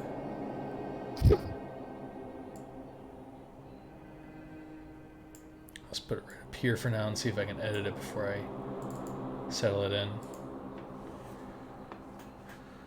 And maybe OBS is just being goofy right now. Yeah, I think OBS is just being goofy right now. Because it's not letting me edit this one either. Oh, okay. Weird. So I'll just Well. remove that. Yeah, I'm sure I want to remove the second Kyoko thirst counter. Oh well, I'll fix it later. I got the Twitch chat and everything, so. Yeah. Which is why I have it called on my for the screen on my OBS is Twitch chat. Anyways, class trial began. So it took us like 3 episodes to do the first case, or 3 streams to do the first case, and only 2 for this one. So, is everyone ready to... What? Am I blind, or are we missing someone? Yo, Yeah, Toko's not here. And Toko is... You really don't remember? Come on. Kidding! I'm just kidding! How could I forget that little nut job? She's a crucial part of the class trial this time. What are you gonna do? Okie dokie! I'll go ahead and drag her out here, kicking and screaming. Just one moment, please. And just like he said, a few minutes later, he reappeared dragging Toko behind him. I told him I didn't want to, but he forced me. I can't believe you would drag a girl around. Terrible! You're terrible! Phew. So now everyone's here, right? Okay then, hustle onto the elevator and let's get this show on the road.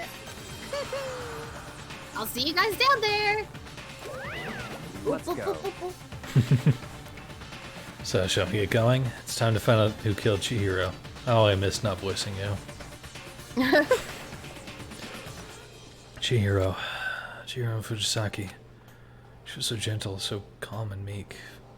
Nobody had any problems with her. Someone made the choice to kill a girl like that. So that murderer is one of us. Someone standing right here.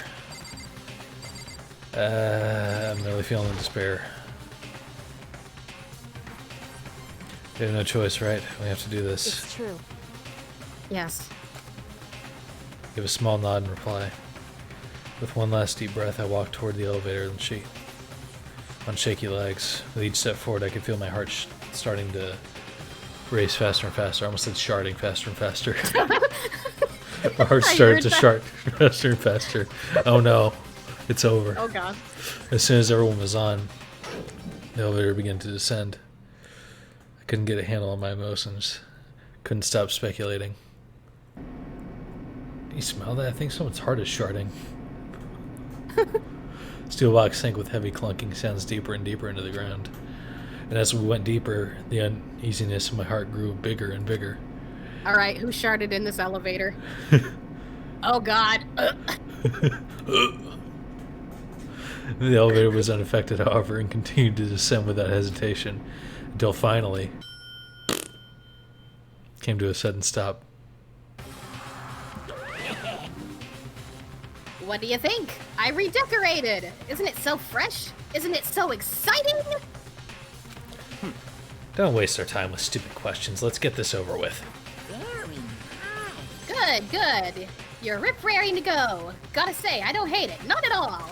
Well, Okay then, let's get this show on the road. thrills, chills, kills! Everyone, please find your assigned seats.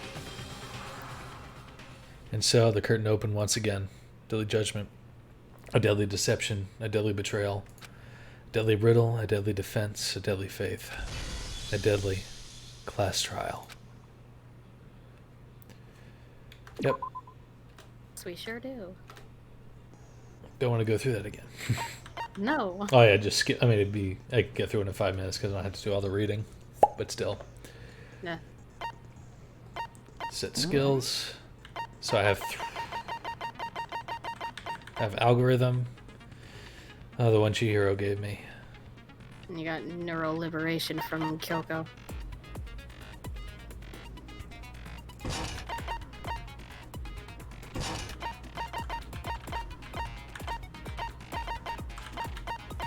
Was that it? Oh, Yeah, so I gotta all of them. deepen bonds. Well, that's what I've been doing. I just remember if I got like multiple from someone or something. I don't remember if you get multiple. It's been a while.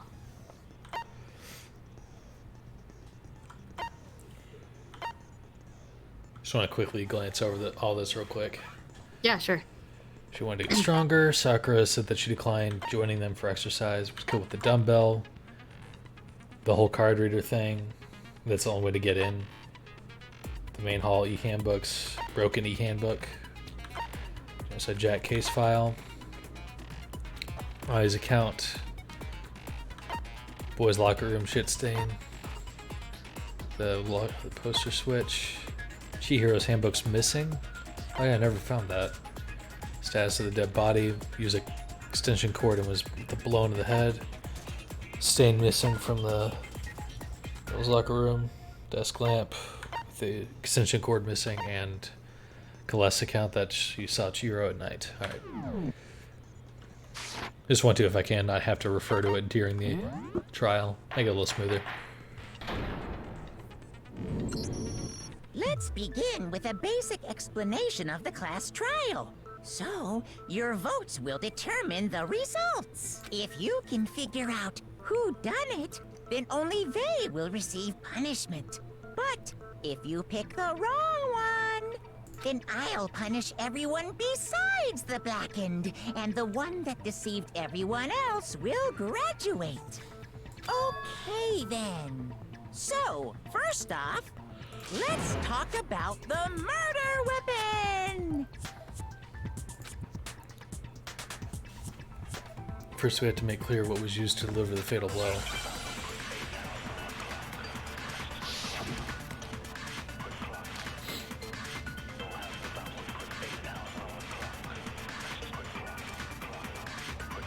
Chihiro's fatal injury. It appears it was a head wound. According to the Monokuma file, the killer used a blunt instrument. I just need to look at the controls real quick. Oh yeah. All right.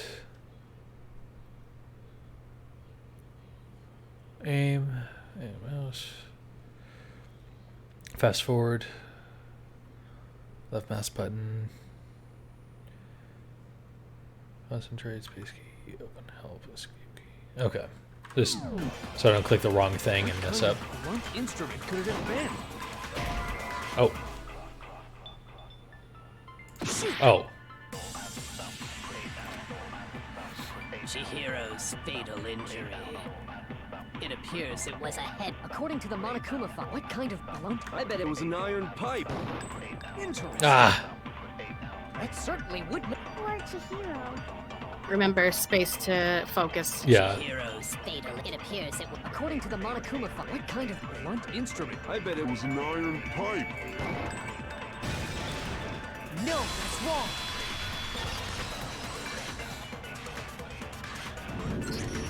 Can we agree that the object that dealt the fatal blow was the dumbbell found at the scene of the crime? It was covered in blood, and there was nothing else at the scene that could have caused that kind of injury. And the wound on the victim's head is consistent with the shape of the dumbbell. As far as I'm concerned, there's no mistake and no room for doubt on this one. You looked at her head wound? Yes! That's so creepy! Thank God this is voice acting. My mouth is sore. Yeah. If you don't mind, I will proceed from here. Let's move on to discussion of the culprit. Although, I believe the criminal behind this heinous act is already quite clear. What? For real? Chihiro's killer is the fiendish serial killer, Genocide Jack. Genocide Jack, the fiendish serial killer. He really killed Chihiro? The element has been added to non-stop debates. Should I care more? For this debate, lines of white noise will appear to disrupt your reactions. Ugh. I take it this is a very frustrating mechanic. It can be. Truth bullets will disappear if they hit these lines, so think of them as obstacles in your debate. But there's a way to keep this white noise from getting in your way. Press the right mouse button to attach. I saw that in the controls. I didn't know what that was about. Attach a silencer, which you can use to shoot down the white noise. However, if you shoot an actual remark with your silencer instead of the white noise, the time limit will decrease, so take careful aim when you have your silencer out. Okay. Oh, but if your action difficulty is substantial, white noise won't appear at all. In which case, you forget about the silencer and just focus on the situation in front of you. Well, then good luck, have fun.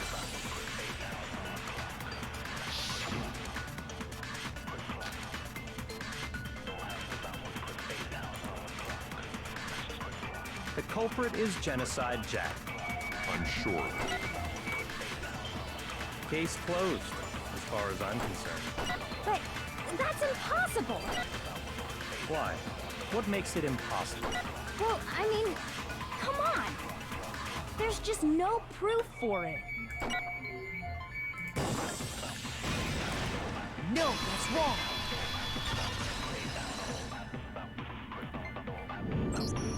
I might know one reason he could be involved. What? I found this file while I was looking around the archive in the library.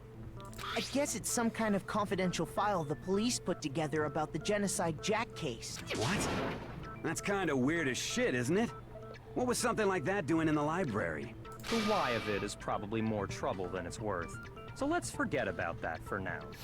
More importantly, it outlines all the specifics of every Genocide Jack case in exceeding detail. According to the file, there appear to be two defining characteristics in every Genocide Jack case. The first is that a bloody message is found written at the scene of every murder. Oh, that's right. Booblust. Boob. Boob lust. My God, that's you. No. It's And actually you. bloodlust. Well, that's true. I mean, you see who my favorite girl is, and Yeah. yeah. Meanwhile, my More favorite is important actually is the other a flat. characteristic. Yeah. And it's something that has never been made public. Never made public? What the hell is it? Why don't you tell them, Makoto? Makoto. The other characteristic of every Genocide Jack case, which the world at large doesn't know, if I'm not mistaken, has to do with the positioning of the body. Why mesh is left behind. It's how they're positioned, I believe. I got it!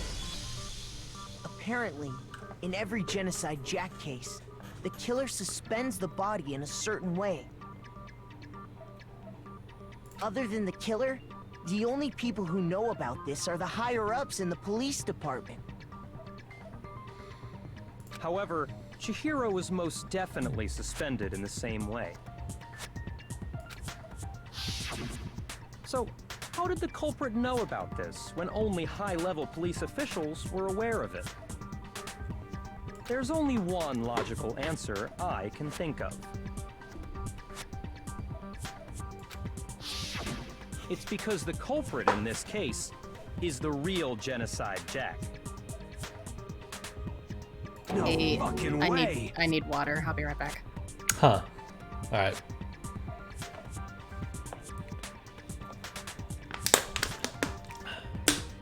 While she gets water, I'm actually going to use a restroom, so I'm going to go ahead and put it on Be Right Back. Be back in a moment.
Alright, I'm back. You here today?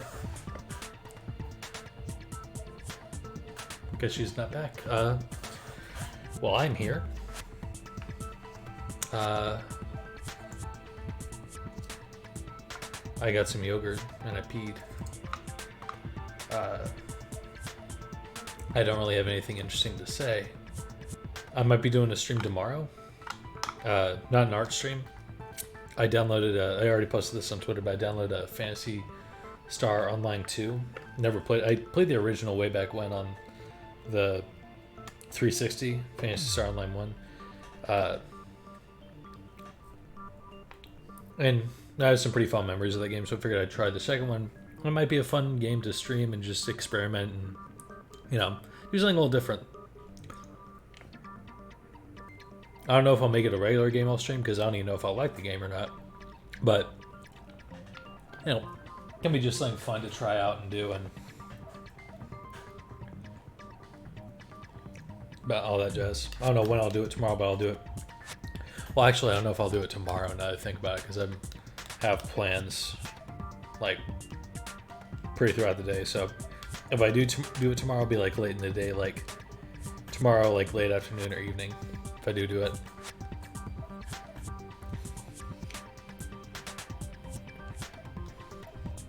I'm back. Hello, back. I'm Dad. Okay. I went to go use the restroom and I also grabbed some yogurt, so. Oh. Alright. I got water and I peed. Hell yeah. Alright, we are back at it. Alright. And here we go. You're saying Genocide Jack is one of us? Yes. In fact, it's Toko. What? Genocide Jack's true identity is Toko Fukawa. You lie! What? Hey, okay, wait, hold on a sec. Toko has like bloodophobia or whatever, remember? What kind of serial killer is afraid of blood? Is Toko Genocide Jack? The answer is yes and no. Another riddle. Man, why is this gotta be so complicated? It's a riddle for sure, but I feel like I understand it. What it means for Genocide Jack to be Toko, but also not be Toko. Oh my god, I wonder. Answer is that she's not one person, but multiple people, right?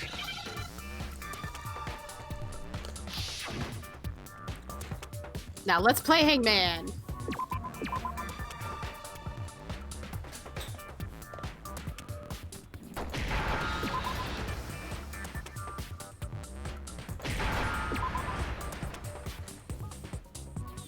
And Z. There we go.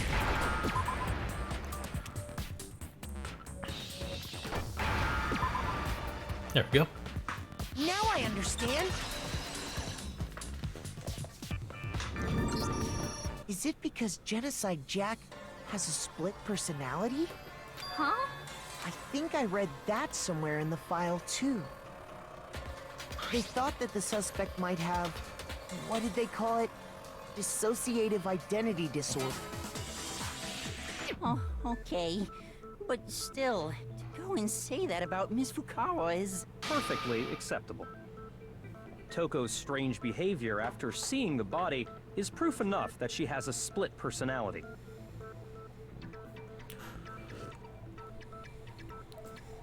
Her behavior changed. I got it! You're talking about how she started acting totally different than usual, right? That's right. Think back. She fainted when she saw Chihiro's corpse, and then, when she woke up...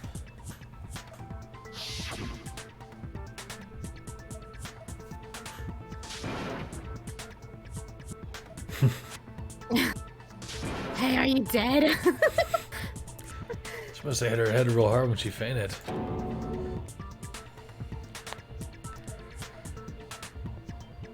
Still, it's very weird. I already saw it before, so I can just kind of skip over it. Funny, that's Yeah, for sure. I wasn't gonna read that again. Melancholy completely disappeared. Don't go assigning adjectives to my tone without permission. Not to mention, once she regained consciousness and saw Chihiro's body again, she was utterly calm. In other words, within her is one personality that can't handle blood, and one that obviously can. So when Toko trapped herself in her room, it's because she was scared of Genocide Jack?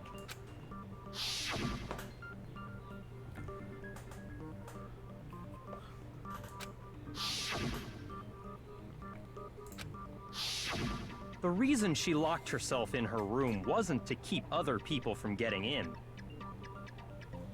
It was to keep her other personality from getting out. What? Toko was afraid. Afraid of the murderous fiend inside of her. Of killing even more people. How? Yeah. all this? I do believe you misunderstood her. What she's trying to say isn't, how can you know all this? No. What she wants to know is, how could you tell them? Huh? Last night, just before Monokuma gave his motive speech, Toko and I had a strange conversation. She told me a most interesting story. She said a murderous fiend lived within her, and she was afraid it could appear and attack at any time. And that trepidation is what's caused her to have such a bleak attitude. Isn't that right, Toko? This is all a lie. Right, Toko? You said you wouldn't tell anyone. What? You promised. I can't believe you lied. You have only yourself to blame. You came to me with your tragic little story. I didn't ask you to. This is the real world, not some romantic fantasy fairy tale. Besides, you broke your promise first. You said that as long as you were here, no matter what, you wouldn't let Genocide Jack kill anyone. But in spite of that promise,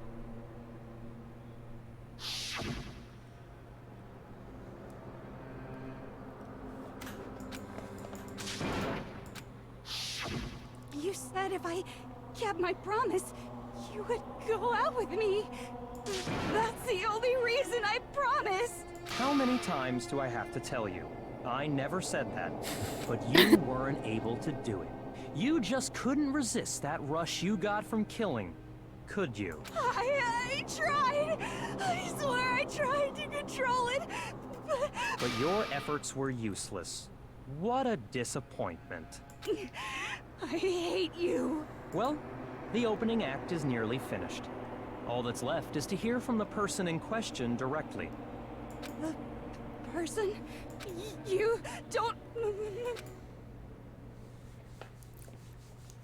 Toko's body suddenly lunged backwards. A huge thud echoed across the courtroom, but in the next second...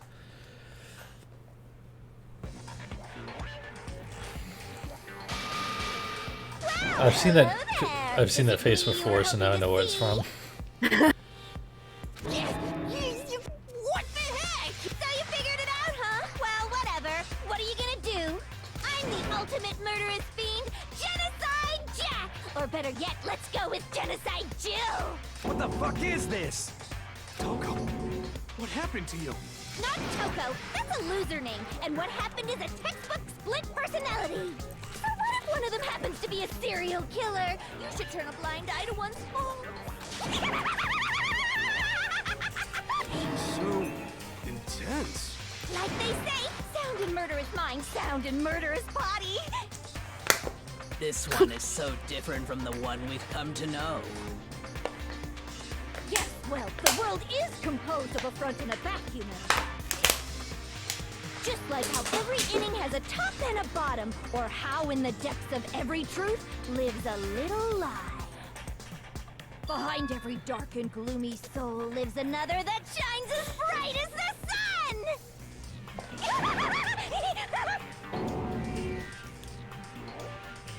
This is the murderous fiend Genocide Jack? This is beyond insane. Miss Jack, Jill, can I ask you a question? What's up? Some of us think you might be the mastermind behind our entire situation. What are your thoughts on that? Well, I'll tell you, I am the mastermind of all masterminds! Just kidding! Then it's not true? Of course it's not true! How dare you try to link me to that creepazoid! And another thing, the police and government and society in the outside world are totally powerless! I mean, they just let this idiotic, bloodthirsty maniac go buck wild all over town!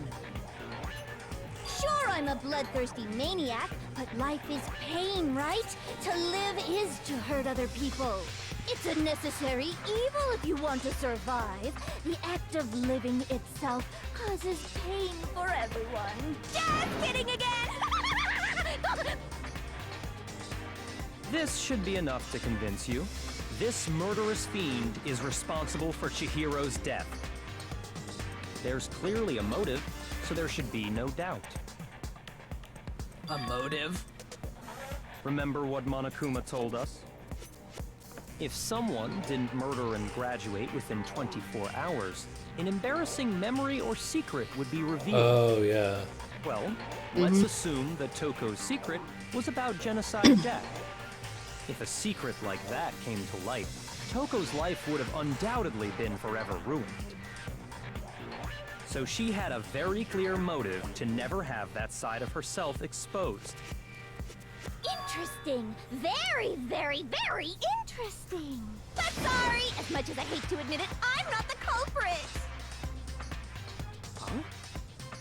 But I cannot imagine anyone other than you could murder someone in such a bizarre fashion. Maybe so, but nevertheless, it's the truth. Do you really expect any of us to believe you? Yeah. I could never believe a word you say, you monster! Maybe. Maybe she's totally right about that, but something's still bothering me. What she said, I need to get some more details about all this. Okay. Status of the dead body. Sorry, but I didn't kill anyone! You say that, but do you really expect any of us to believe it? Perhaps if you had an alibi, that would change things. Oh, an alibi, huh? Now we're talking! When you compare your past murders to this incident, the modus operandi matches completely. No, that's wrong.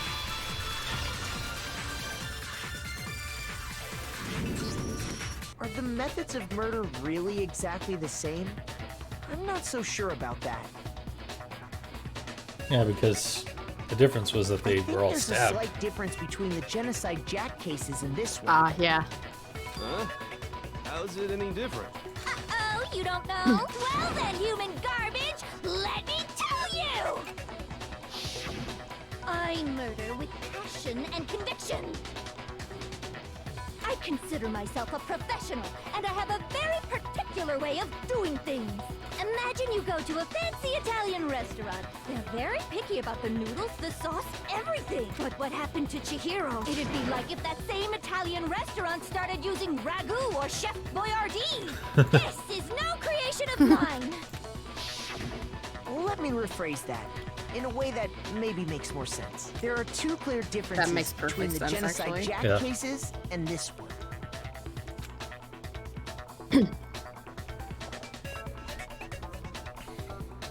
The difference between the murders and the photos from the other Genocide Jack cases. Look at the neck and the stomach. See clear difference. Who was the victim's fatal injury? I got it! For one, the cause of death is different. In the Genocide Jack murders, all the victims were killed the same way. According to the case file, they were all apparently killed with a pair of scissors. An oddly ornate pair of scissors at that. But Chihiro died from a blow to the head, right? Yes. That is remarkably different from the other murders. Wouldn't it be strange for someone who kills the same way without fail to suddenly change their method? And there's more. One more conflicting detail. That's right. In my recipe of murder, if the bloody message is the tortellini, then the arrangement of the body would be the pesto sauce. Could you please stop comparing killing people to cooking? So, are you saying the other difference has to do with how the body was arranged? And second difference is related to how she was suspended. In the photos of the other Genocide Jack cases, all the other victims were stabbed with their hands. Here you'll see a clear difference. Is what was used to. Here's what was used to suspend her because when stabbed. Do you Cord. remember what the killer used to suspend her? They used some kind of rope to hang her up by her wrists. What is your point? Well, in all the previous Genocide Jack cases, something else was used to suspend them. Specifically, pairs of razor-sharp scissors. And guess what? I used my own specially designed scissors for the murders and the arrangement. Like I said, I'm a professional, so naturally I'm very picky about the tools I use. And you know what else? Big Mac said there's 2 differences, but he's wrong. Big Mac? Are you referring to me? Listen up, Big Mac. There's actually I'm calling him that from now on. Huh? My word, you really didn't notice? Take a look at who the victims were in each Genocide Jack case. There's a pattern there, just waiting to be discovered. A pattern? Figure that out, and it'll be plain as death why I couldn't have possibly killed that little lolly girl.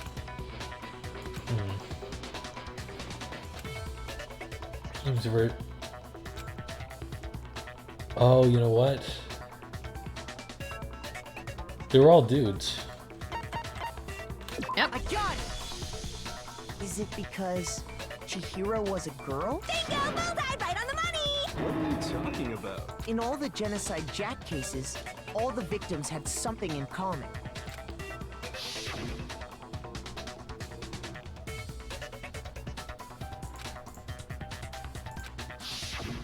They were all guys? That's right! The people I kill with such passion and conviction are all adorable little men!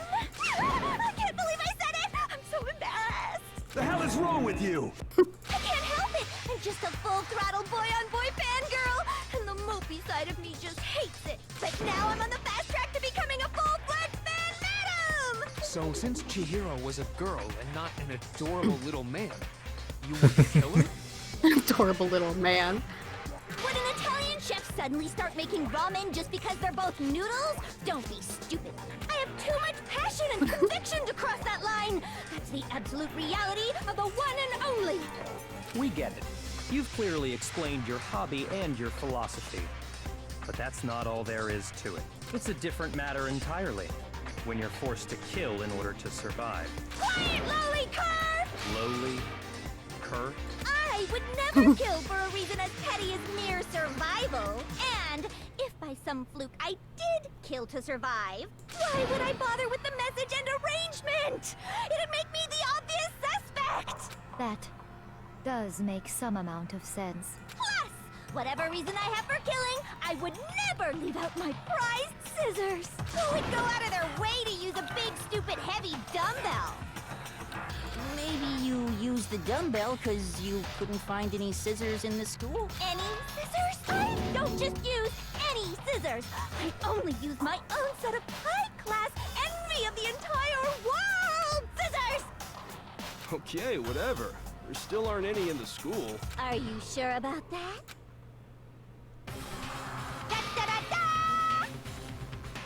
Oh god.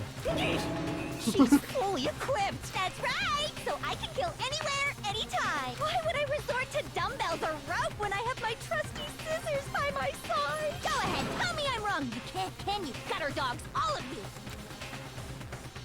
Not to mention, I have no clue how to tie a good knot. So rope's totally out of the question anyway. I have no idea what's going on anymore. Could such a heinous villain really be innocent? But the body really was suspended, right? And nobody but the police knew about that. Yeah. That's why we figured it had to be the real deal and not some copycat killer or whatever. Actually, hold on. There is one person. One person who could have copied the Genocide Jack cases. Well, my guess is Byakuya because he knew about it so much even before coming to the school. Here's my answer. Byakuya, it's possible you could have found That was a weird out, way to pronounce isn't it. Byakuya. Yeah. You'd have no problem gaining access to classified government documents or internal police records. Plus, you'd already looked through the Genocide Jack file before this all happened, hadn't you? Are you saying Mr. Togami did it? That's Then also the incorrect. reason he pushed the theory of Genocide Jack being the killer so hard was because he wanted to pin the crime on her. So, he rearranged the scene to disguise it and make it look like I put my stamp on it. The adorable glasses man was behind it all. Oh, Well, I guess we know who she would kill. Well, Byakuya, what's your response? Byakuya is an adorable little man. I see. So now the suspicion falls on me. Then I must Or at least in her ask, eyes. When would you say I began acting suspicious? You're just a Surely you must have angry an little man. Looking back and thinking about it now, the way you were acting right before we discovered the body was a little strange.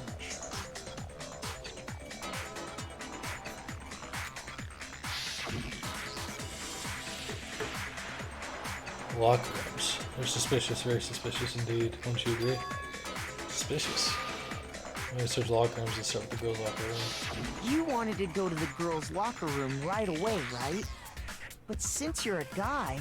I should have naturally thought of the boys' locker room first. Is that what you want to say? The victim was Chihiro, a girl. Hence why I said we should check the girls' locker room. Nothing strange about that, I'd say. On the contrary, there's something very strange. Okay then, what's so strange about it? Go ahead, share with the rest of the class. Clear contradiction what Byakuya just said. Made clear to everyone. Well, he suggested going in there before he even found out that it was her that was dead. Something called a truth flashback. If you aim at a weak spot and hold down the left mouse button, then you'll memorize that weak spot. This memorized phrase can only be shot once as a single truth bullet. If you shoot or change the truth bullet, it will disappear from your truth cylinder. However, you can use the flashback feature as many times as you want. If you don't seem to have the answer, or lie, or contradiction, or loaded truth bullets, it might be wise to memorize a different weak spot and use that to make your case. When's the best time to use a flashback? Well, you'll just have to use your key bits. In this case, though, I will say you don't have to use a flashback. You won't be refuting anything. Well then, good luck. Alright. Also, sorry if I sounded quiet there. I was kind of leaning back for a second. Alright. So, you said Byakuya was acting kind of weird before we found the body. But he was acting weird... how? If you're presented with the opportunity to check out the girls' locker room, You absolutely take it! That's a natural reaction for any guy! Oh my god. The victim was Chihiro, who was a girl. So, of course, I would suggest we check the girls' locker room first. There was no time for pointless distractions. What's so strange about that? I wish you'd taken me with you.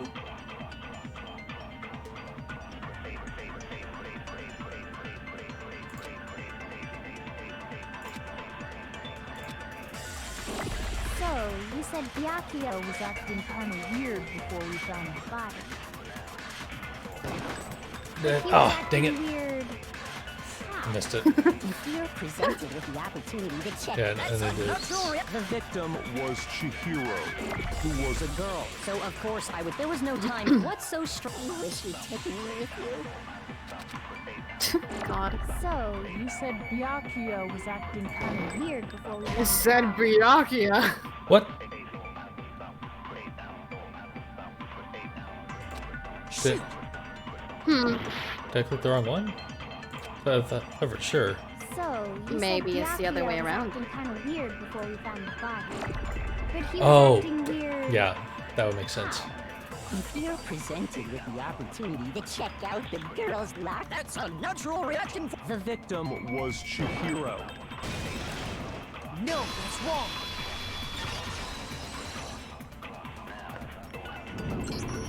I'll tell you what's so strange about that. Because up until we actually discovered the body, we couldn't have known who the victim was. So your claim that you went to the girls' locker room first because Chihiro was the victim doesn't hold up. I see. That's a good answer, I must admit. Interesting. Very interesting indeed. But your reasoning is still too weak.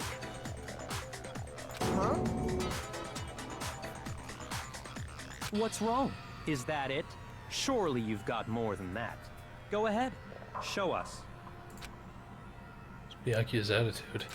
It's like he doesn't even care. Been cornered, but he's acting like it's nothing to do What's with the him. matter? You're not finished already, are you? There must be more to it. It's too obvious that's him, though, I but... think. There is more to it. Think about it. We just talked about the differences between this case and past Genocide Jack incidents. Oh, look, you can see your thighs. I am containing myself.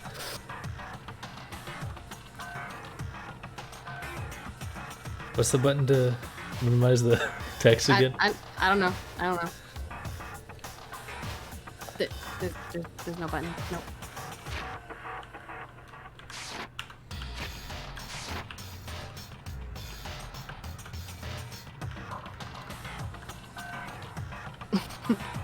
There you go. Oh. Right. The proof you're looking for is hidden in there. Oh? Proof that I'm the culprit, you mean? Differences between this case and the other Genocide Jack murders, the evidence that proves Byakuya is responsible is hidden in there? What could it be? Well, it's the difference between that and the murders, so... Library desk lamp is the proof. What? The difference between the cases? You want me to explain it again? When I want to kill, I use my very own special scissors. And I use those same scissors to arrange the body. But Chihiro was suspended with... It was some kind of rope. Was it not? That's right! It absolutely was! Then there must be something very fishy indeed about that rope. Hey, Byakuya, where'd you get it from, huh? I'd never seen that rope before in my life. Oh, that was... That white noise almost came and stopped it. Yeah. Actually, I'm pretty sure you have seen it before. Because, you see, that rope, or should I say, that extension cord? What? An extension cord? Byakuya, you've used the extension cord in the library more than once, haven't you? And the same extension cord that was in the library all this time went missing after the murder. And there's no way someone who uses that extension cord as much as you do wouldn't discover that fact. Oh, so we're at 51 now, aren't we?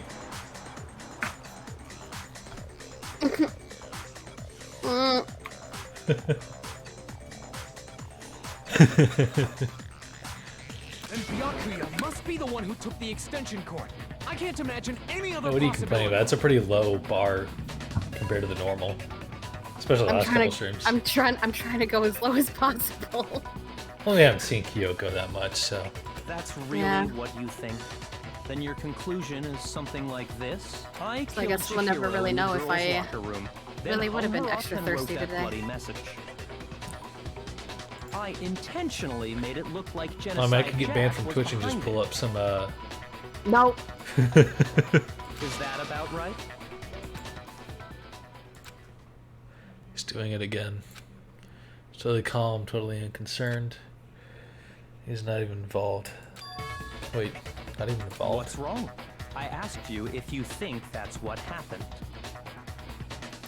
Hell yes, that's what happened. So that's it, right?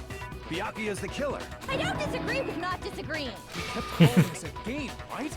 So he'd be totally willing to do something like this to win.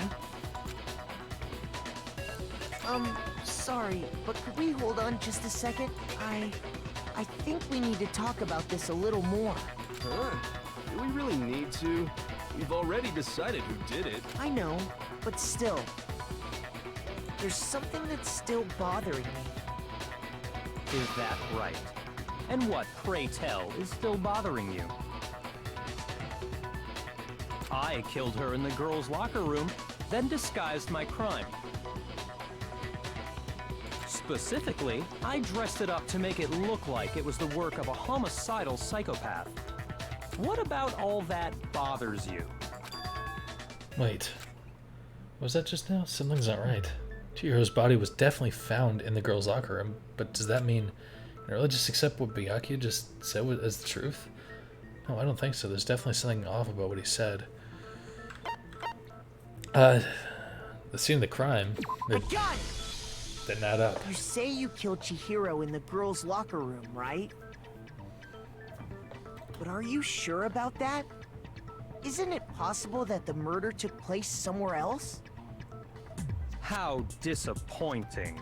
What kind of question is that?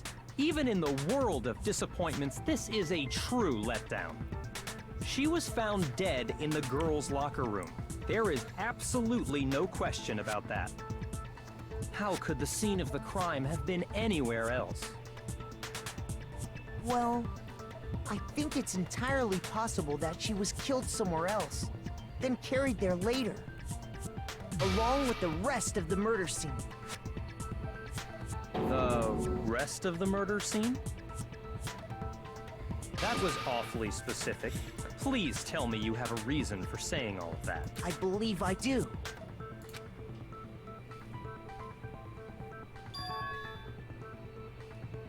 Just take you off guard. When the story suddenly moved to the crime scene, Byakuya, who'd been so confident up till now, Byakuya never even realized that the actual scene of the crime could have been somewhere else. Hey, don't just move on without permission! What do you mean she was killed somewhere else? Come on, Makoto. If there's any chance the murder took place somewhere else, let's see the proof. Evidence that shows the murder took place somewhere else. There's something that was switched between the boys and girls. It was the posters.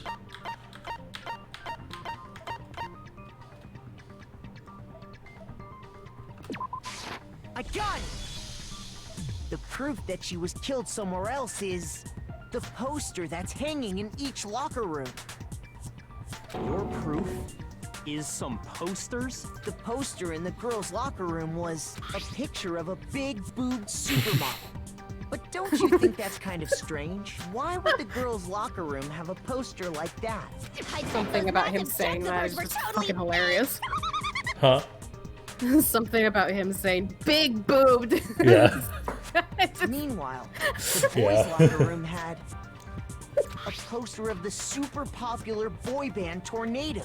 Again, that doesn't really seem to belong in a boys' locker room. So you're saying that maybe the posters were switched? And there's one other thing I noticed about the locker rooms. You know what I'm talking about, right, Sakura? You're referring to my protein coffee, aren't you? Protein coffee? While I was in the girls' locker room earlier, I spilled some protein coffee on the carpet. But I noticed that after the murder, the stain had been totally scrubbed away. That's not the stain that was scrubbed away. It was moved. Shit stain in the boys' locker room. It looks like a shit stain. It doesn't look like coffee. It's like someone... You know, both are brown. Yeah.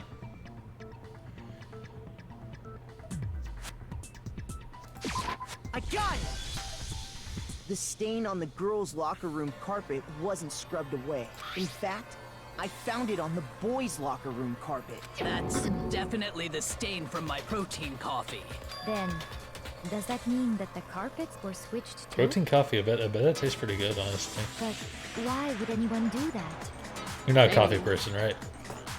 I mean, I do enjoy coffee every now and then, but I'm way more of a tea person. Okay. To move the murder I scene knew you from liked tea, one but I didn't know locker room if to the you like other. coffee or not. It's certainly plausible. Yeah, I'll have it every Don't now and you then. think? What? In other words, in order to completely swap the scene of the crime, the blood-stained poster and carpet were moved along with the dead body. By doing this, the killer was able to change the entire room where the murder took place. I can certainly follow your reasoning, but why would the culprit bother doing that? Huh? Why would they go to all that trouble of switching the scene of the crime? Actually, an even bigger question. If the murder did take place in the boys' locker room, then how did Chihiro get in the boys' locker room in the first place? Oh, yeah. To get into the locker rooms, you have to swipe your e-handbook across the card reader device. But Chihiro's handbook should have only allowed her access to the girls' locker room. She had no way to get into the boys' locker room to begin with.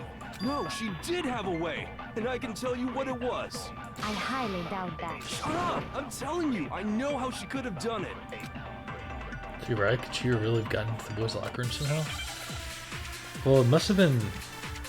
The only thing I can think of is Leon's handbook, but it was broken. But I guess. Is it I really wonder. possible? Shush. Did Chihiro really have gotten into the boys' locker room somehow? Ah! I got it! She must have hacked her e-handbook. She was the ultimate programmer, after all. I'm sure that would have been no problem for her. No, I don't think that's it. She used the thing that was in the main hall. Huh? What thing? I'm talking about Leon's handbook, of course. Oh, I thought I missed it. Totally looked like you missed it. Guess the hitbox is big enough. No, Yeah, I don't God. think Chihiro used Leon's handbook. Why not? Because Leon's handbook was broken. Oh.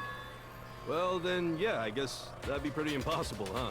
I am struck silent by how quickly you gave up. Plus, isn't there a regulation against using someone else's handbook?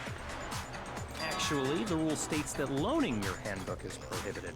It says nothing about borrowing one. In other words, you could borrow a dead person's handbook all you want, and you'd be safe. Yup, yup, yup. Hit the nail square on the noggin. Of course, if it were broken, that wouldn't make any sense anyway. So then, she must have hacked hers, like I said. She used her ultimate programmer skills and... Psst. You can't fix an e-handbook. The instant you open one up, a security buzzer starts blaring.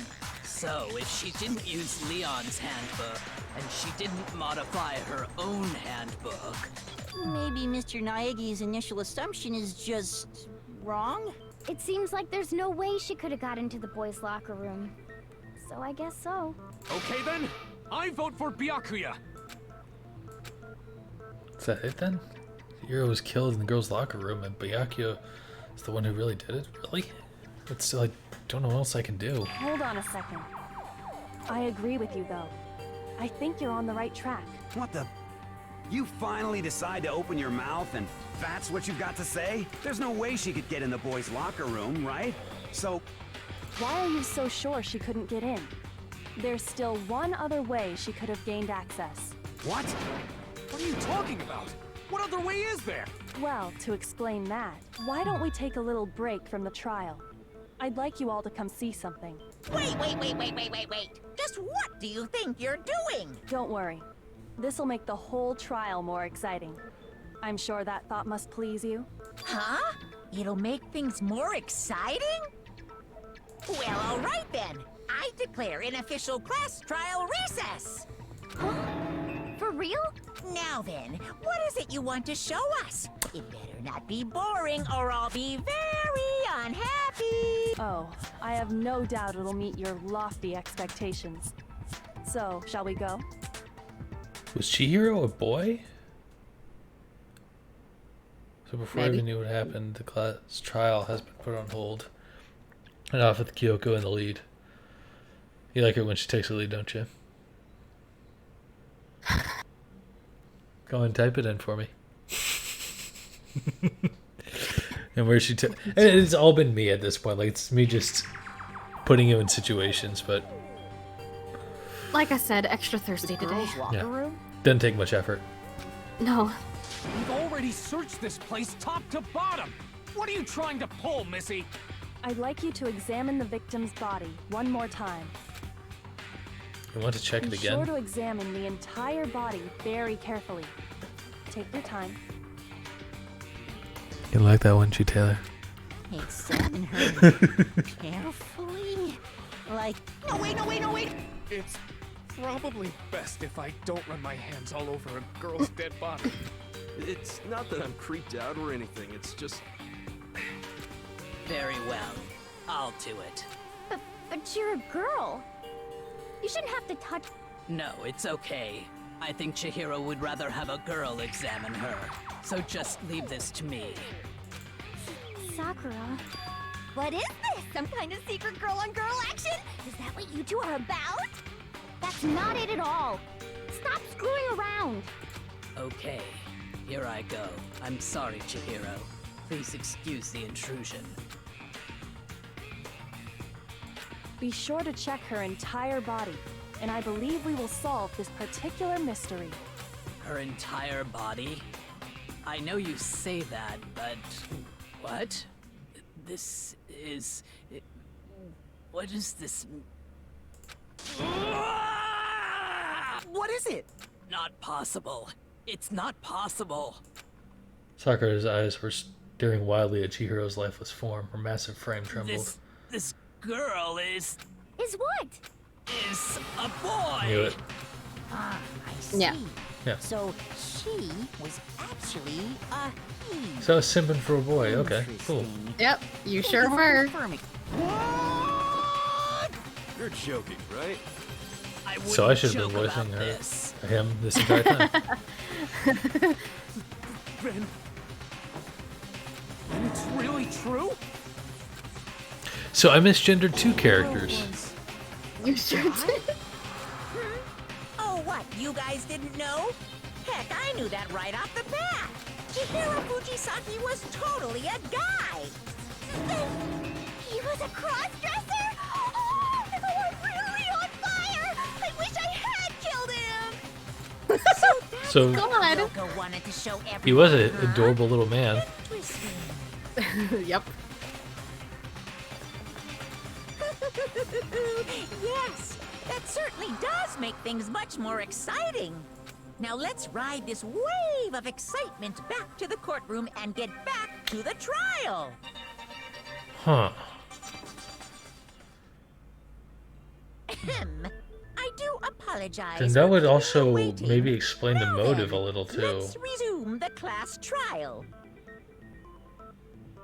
Huh. We've all just learned of the shocking revelation that Chihiro was actually a boy. Let's pick up from there. Yes, well, I don't know his reason for hiding it, but the fact is, Chihiro was not a girl, but a boy.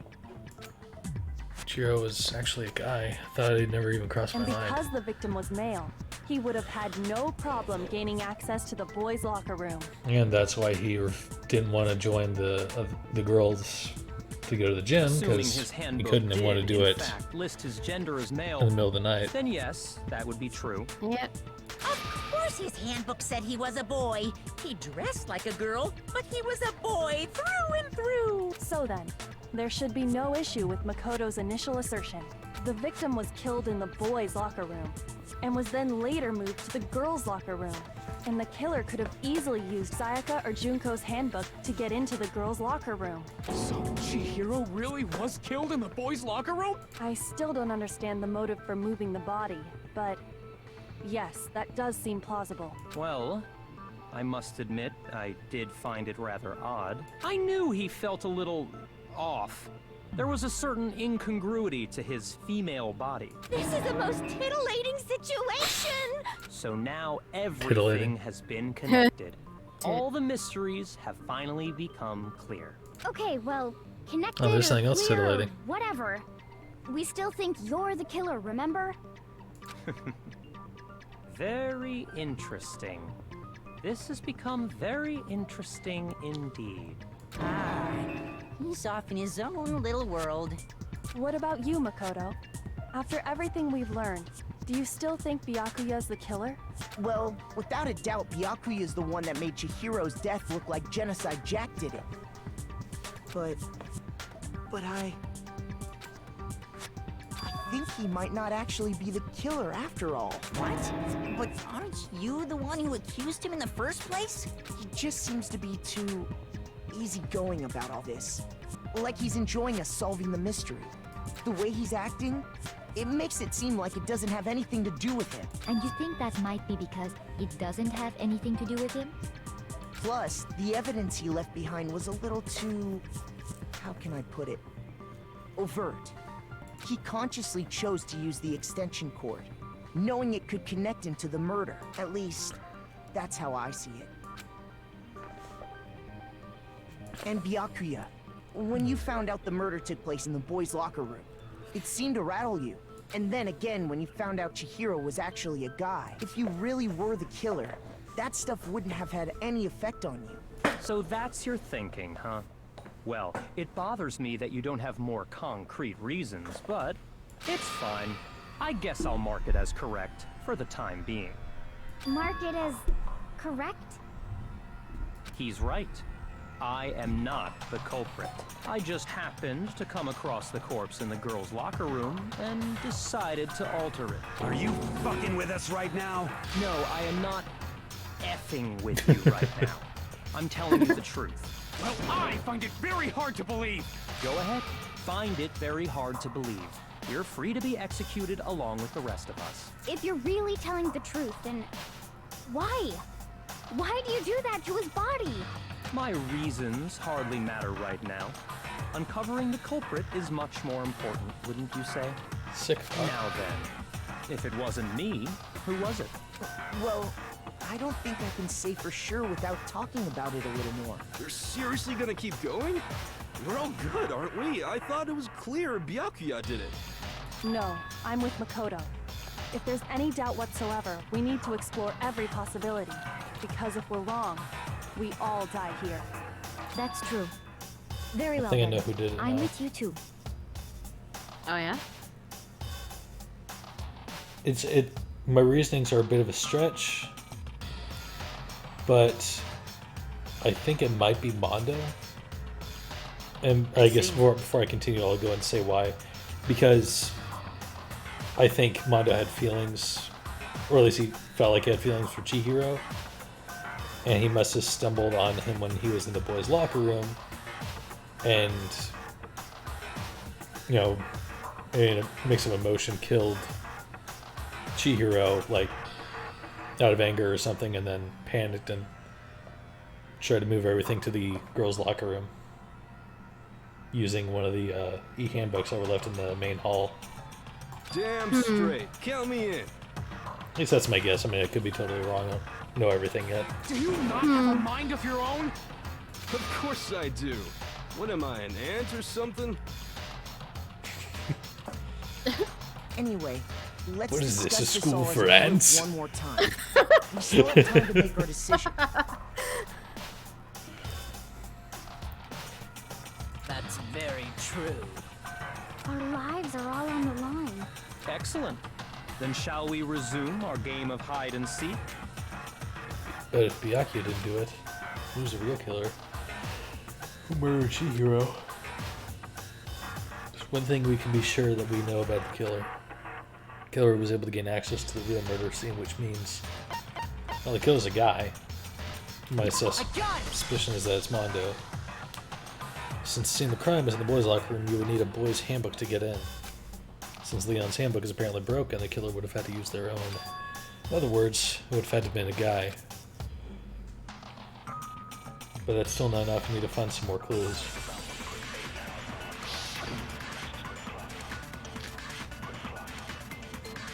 Celeste's account. Celeste. Isn't there a single clue that might lead us to who did it? Well, clues are one thing, but did nobody get a look at the killer? I'm sure if someone saw the killer, they would have said something by now. Perhaps someone saw the victim at some point. Even that might be enough for now. Yeah. All we need right now is any kind of new info. It's over. It's all over. You want to know who saw the victim? The killer. And only the killer. No, that's wrong. Celeste saw. Oh no, it was Celeste. Celeste. Oh, sorry. I don't know why I I said believe Celeste. someone else did That's see our the name. victim before he was murdered. What's wrong with What me? do you think, Celeste? Fuck. Now that you mention it, yes, I did see him. Huh? Really? Oh, but I suppose only Makoto knows about this. Makoto. Makoto. The rest of you had no idea, did you? That is why you're all making such ugly noises. Whatever! Just hurry up and tell us! It was last night, right before nighttime. I saw Chihiro. in the dormitory warehouse. I saw him stuffing a track jacket into a duffel bag, and then, I assume, he headed off to exercise. A track jacket and a duffel bag? But we didn't find anything like that at the murder scene. It seems likely that the culprit destroyed them to get rid of any evidence. And that is when he said something that struck me as rather odd.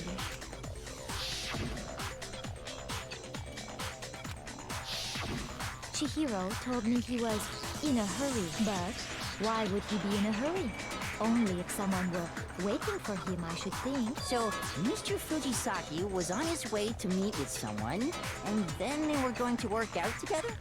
Well, that helps the Mondo theory, that's for sure. Only guy. Nina and I had invited him to exercise with us plenty of times, and he always declined. Probably because he was afraid you'd find out the secret he was hiding, right? Which means that conversely, he must have trusted whoever he was meeting with very much. Enough so that he was willing to risk his secret being revealed. Ooh, what a marvelous friendship! The point is, whoever he met up with is the culprit, right? So we just gotta figure out who it was. But knowing what we know, I can't even guess. No. You already have what you need to make the connection. Huh? You know who the killer is. Seriously? Who is it? Who's the killer? Think back to the track jacket and duffel bag the killer disposed of. Focus on the details of these items, and it should become obvious who was waiting for him. Are you sure about that?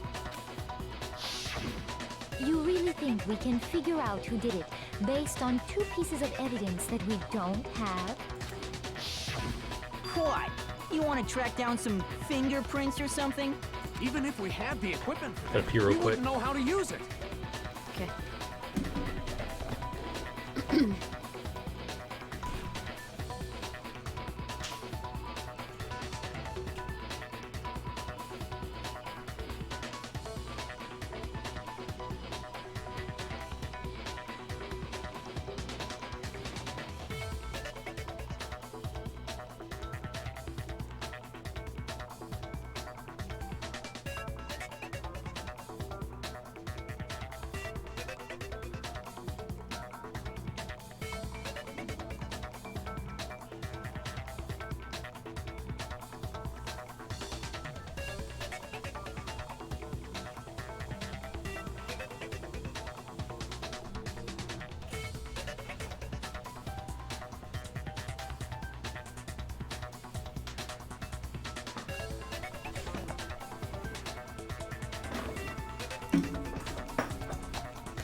Alright, sorry about that.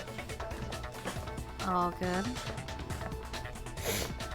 As was noted, the evidence is already gone. There's nothing to get fingerprints from.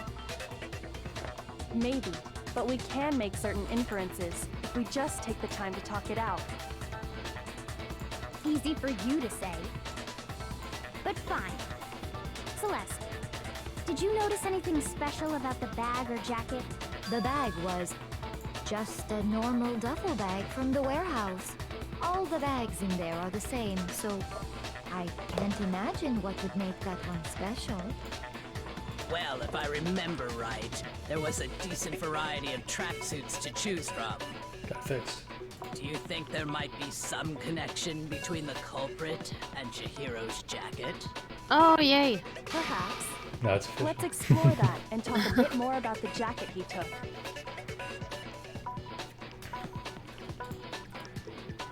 Track jacket holds some clue for the killer. Sounds really hard to believe.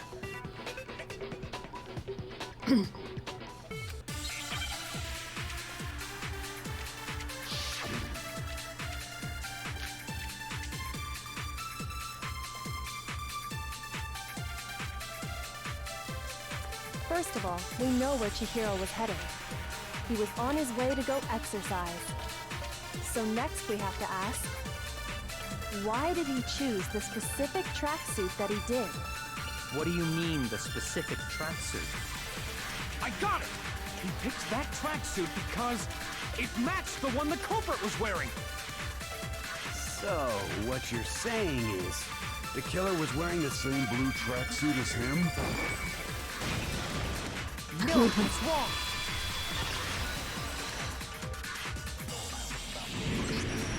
Hold on a second, Mondo. What did you just say? Huh? What'd I say? When Celeste testified a few minutes ago, she said...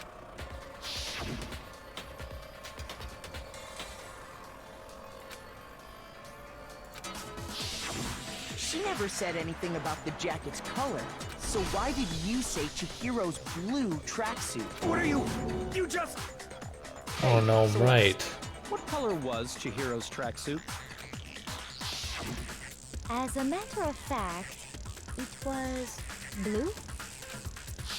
Blue? And before we began the trial, did you tell anyone that? The only one I told about any of this was you. Then, Mondo, how did you know what color Chihiro's tracksuit was? Because I'm sure he saw the clothes at some point in the investigation. No, that can't be it. The bag and clothes were surely disposed of by the time we began our investigation. Then the only reason he could have known what color the tracksuit was is if he saw Cherry with it before he died. That's the Cherry. only possibility. Cherry? Are you talking about Chihiro? So, how about it? Did you see the tracksuit or didn't you? Just by chance. I just happened to see it last night. He walked past me, and he was carrying the tracksuit in his hands. No, that can't be it either. According to Celeste's testimony,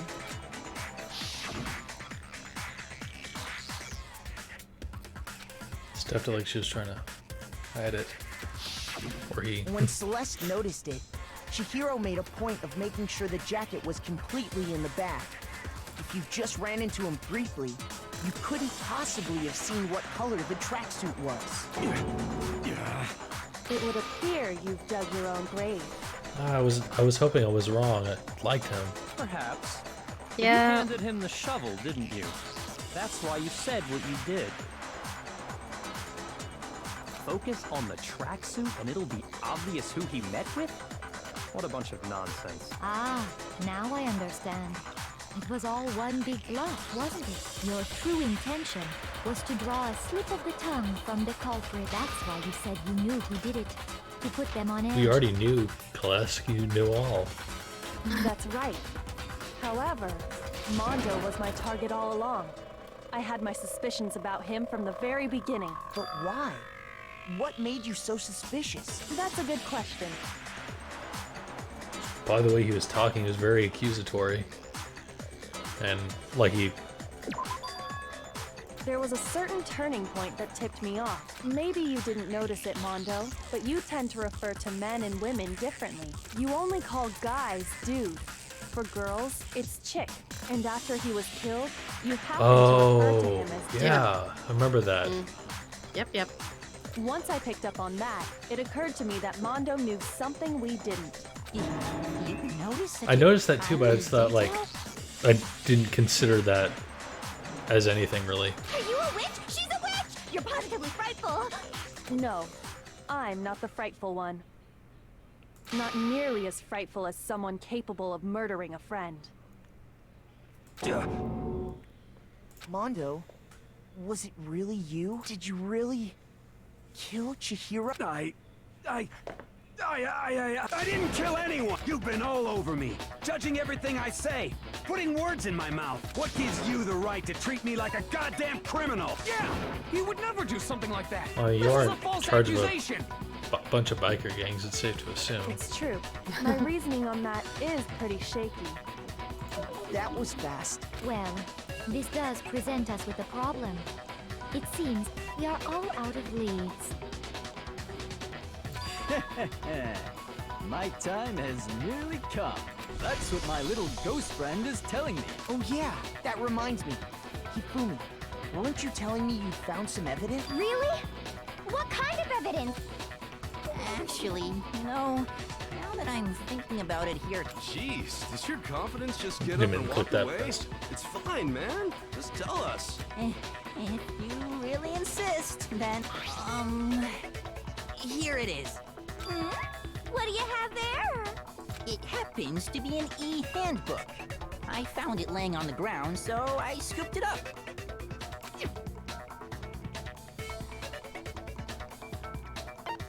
Chihiro's, because that was missing.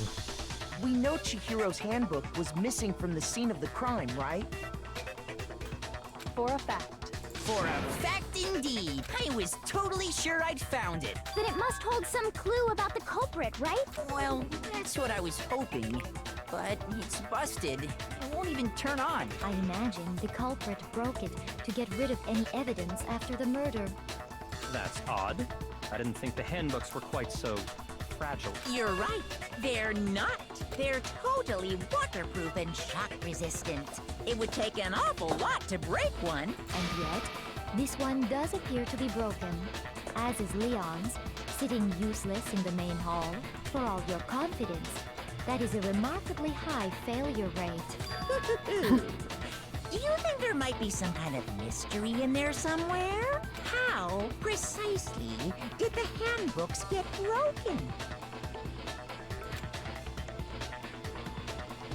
We mentioned a weak point. I got it! You already told us before that the handbook has one weak point, didn't you? Yeah! You remember that?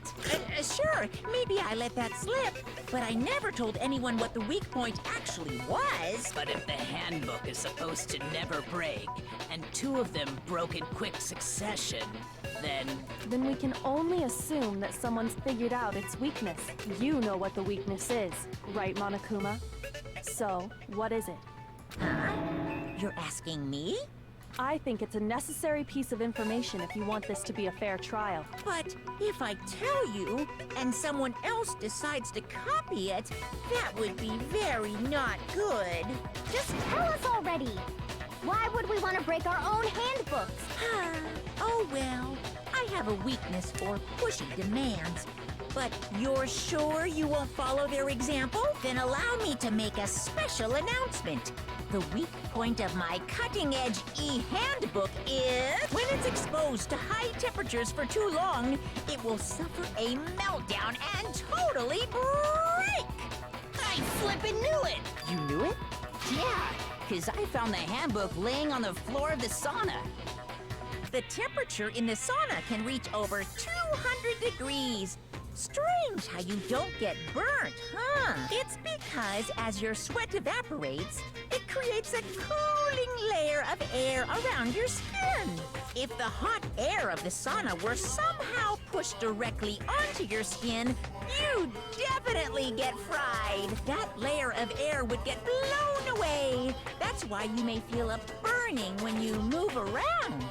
So when you're in a sauna, make sure to keep nice and still. Interesting. I learned one new fact today. That is a mere trifling speck of knowledge. Anyway, if you found the victim's handbook in the sauna, then the killer must have been purposely trying to raise its temperature in order to break it. Meaning the culprit somehow knew its weakness. But how'd they find out? Monokuma said he didn't tell anyone, right? Indeed. Quite the mystery. What if they found out by accident? What do you mean by accident? Oh yeah, because Mondo and he kept wearing he never took off his uniform, so he must have still has handbook on him. What if the killer took their own handbook into the sauna, not knowing its weakness, and it broke? They'd realize it was broken, of course, and it wouldn't be hard to figure out why. And once they had Chihiro's handbook, they knew they had an easy way to dispose of it. I won't say it's not possible, but who would have done something like that? I don't know of anyone who took their handbook into the sauna. I might know someone who did. Whoa, seriously? I think the one who may have taken their handbook into the sauna was...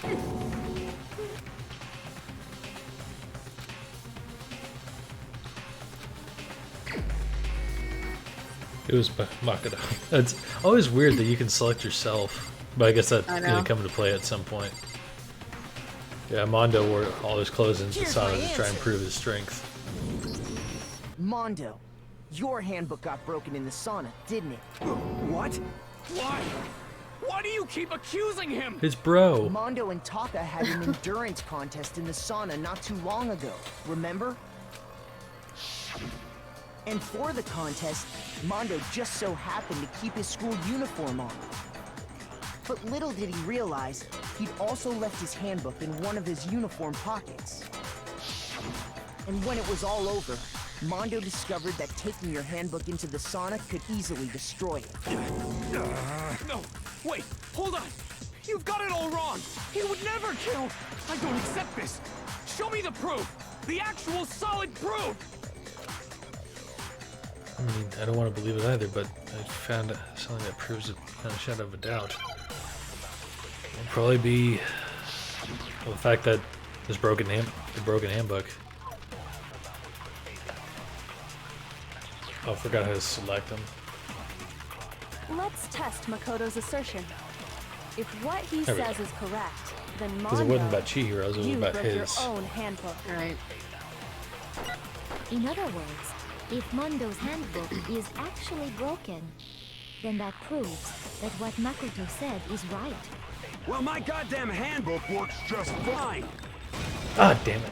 No, that's Oh, wrong. I thought I hit the silencer one there. What was it? Yeah, all good.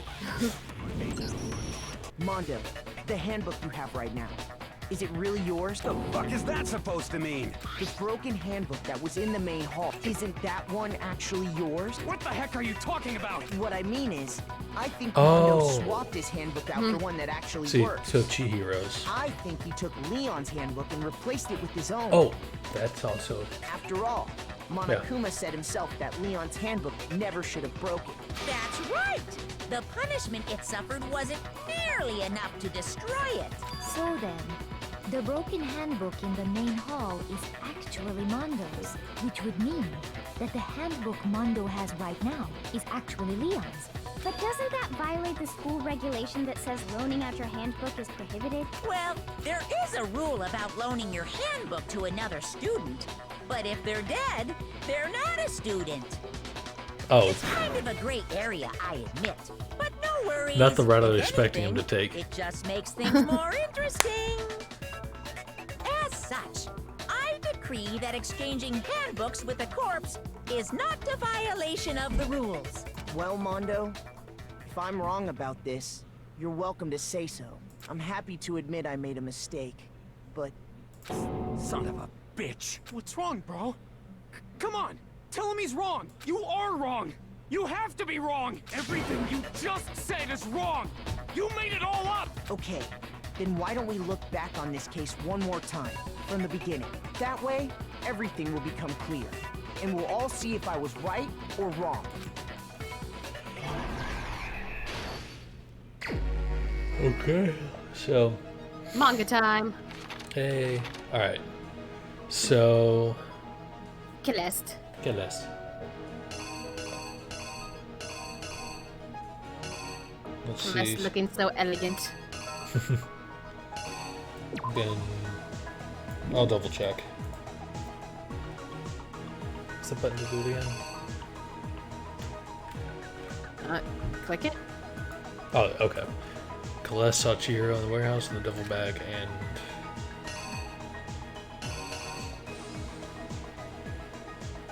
I guess that'd be it. I guess it would be this one. No, wait. No, not that one. It'd be that. Because you pointed out the sign everyone has needs to get the locker rooms. That'd be the e-handbook.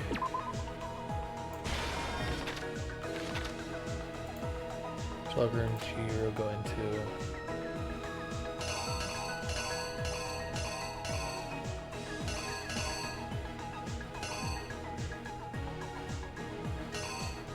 Actually, wait. Yeah, you saw it.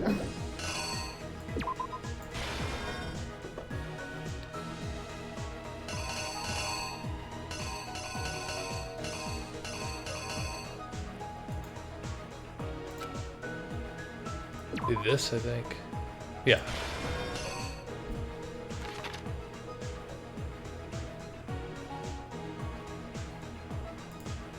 Weapon the killer used was dumbbell. As the murder took place, some blood spattered something, didn't it?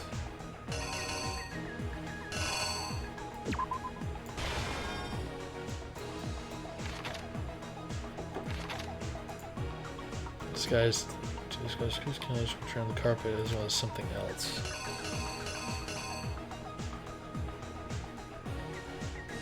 Get a little confused on that one.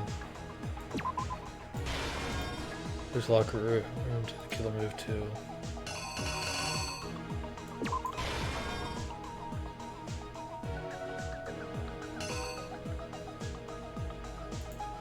Killer took something from the other locker room and switched it at the scene of the crime.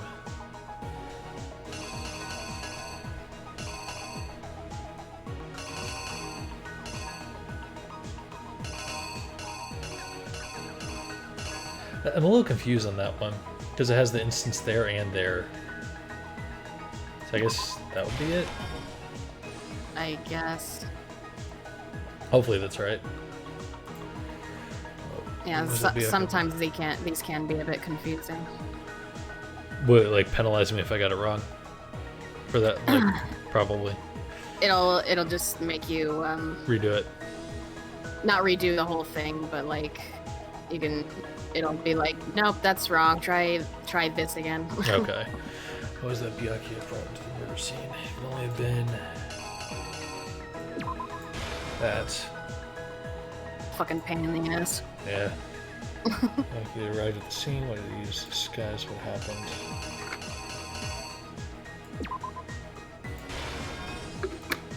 Where did the killer go after they were done?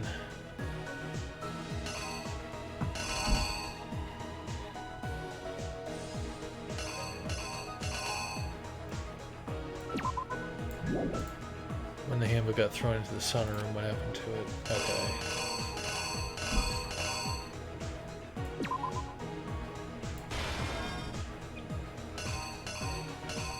So, where did the killer go after they were done? These aren't fully clear. I'm gonna assume this one because it looks like someone's going somewhere. So... The killer is you! First, let's take a look back to before the incident. Last night, Celeste saw Chihiro in the warehouse, correct? At the time, she was apparently stuffing something into a duffel bag. That something was a blue tracksuit. You can confirm this, right, Celeste?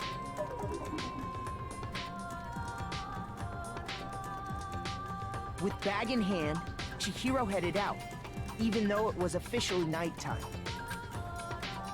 She made her way to the locker room, specifically the boys' locker room. But how could the victim, who was apparently a girl, access the boys' locker room? Simple, because she was really a he, which is why he was able to use his own e-handbook to gain entrance to the boys' locker room. Once inside, he met with someone there. And the person he met was the one who killed him. I don't get why, though. Oh, wait. Okay. Okay, I see how it's working. So it must have been that, then. Here's exactly what happened. Okay, Once it's not gonna inside, reenact the whole he thing. met with someone there.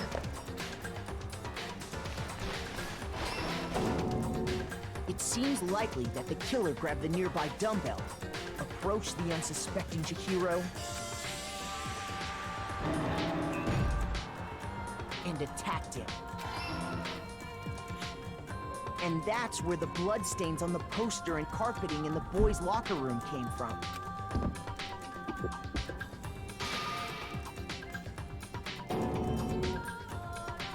It was likely in the heat of the moment. The body was arranged, but the murder itself felt unplanned. Which is why the killer hurried to try and hide the act. First, pulling up the bloodstained carpet, then removing the bloody poster, and finally carrying the corpse into the girls' locker room. A girl's handbook was necessary to get into the locker room, of course. But this alone doesn't prove that the killer was necessarily a girl. After all, Sayaka and Junko's handbooks had been placed in the main hall. Using one of those, a boy could get into the girls' locker room without much problem.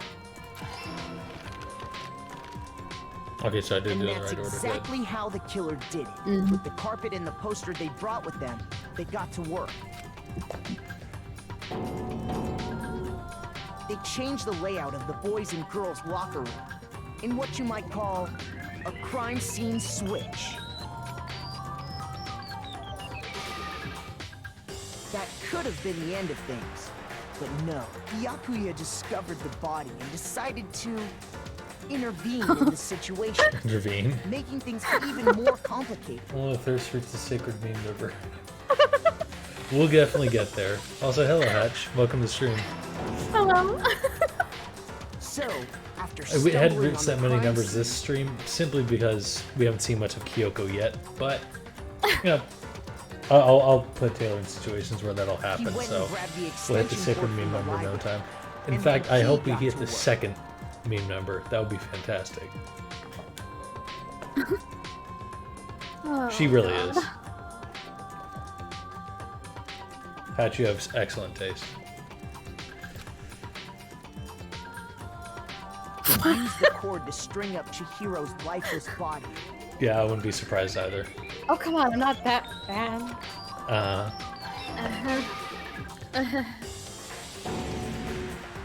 Then, using the victim's own blood, he left a grisly message there at the scene of the crime. He wanted to create the illusion that Genocide Jack was responsible for the slaughter. And around the same time that Byakuya was putting together this facade, the killer, having already disposed of Chihiro's bag and other belongings, arrived at the sauna. There, they planned to destroy the last piece of evidence, Chihiro's handbook.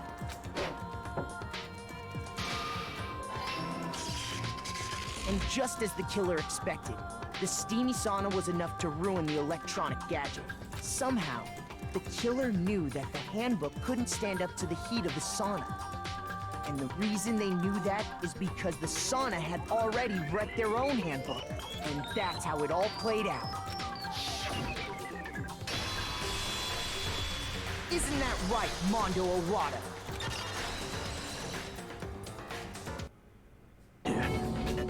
Wait! No! This can't be right! Yeah, and it's really helping it wasn't him. He was like one of my favorite characters. Where's your evidence? Yeah, I love him. It's unfortunate. You need evidence! That poor corn cob haired boy.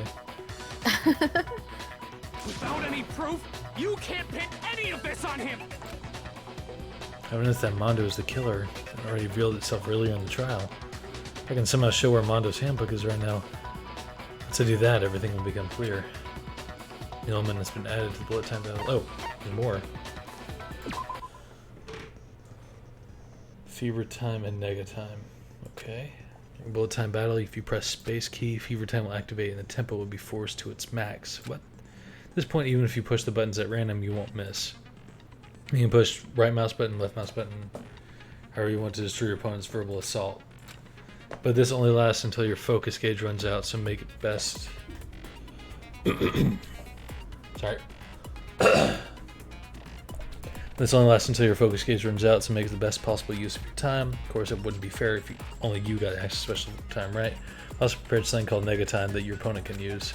If the opponent activates nega time during bullet time battle, your tempo marker will disappear, making it quite a bit tougher to hit the buttons in rhythm. If you were to activate the fever time at this point, I'm sure something would happen. I don't know what I was worried about. And surprisingly, if your action difficulty is set to gentle, the opponent won't use nega time. Well then, good luck. Alright.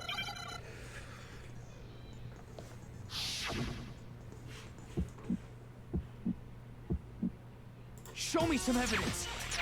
You're wrong! I won't listen! I refute you! False! Show me some evidence! I won't listen! False! I refuse to vote!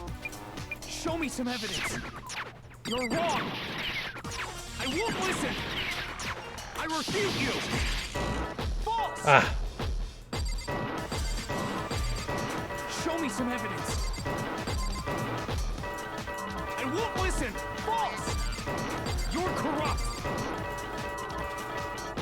I refuse to vote! I refute you! False!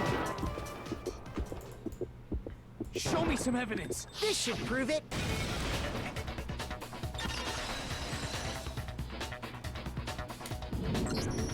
If my thinking so far is right, Mondo must have replaced his broken handbook with Leon.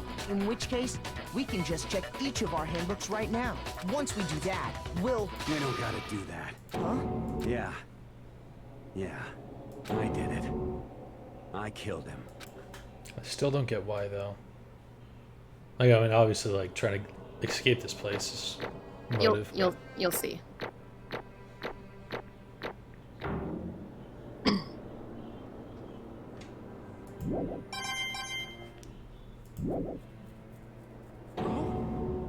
Bro, what are you saying? I got no choice, man. After hearing all that, I gotta just... give up. Go ahead, Monokuma. Get it over with. Ask for the goddamn verdict. Roger that. Wait! Hold on! No waiting! No holding on! Time for the moment we've all been waiting for. Grab your lever and give it a yank!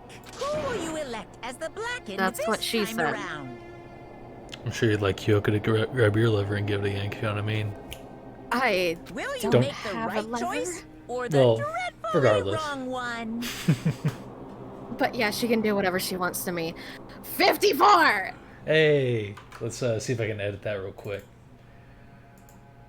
Is it gonna be goofy again, or, Oh, thank you, Hatch.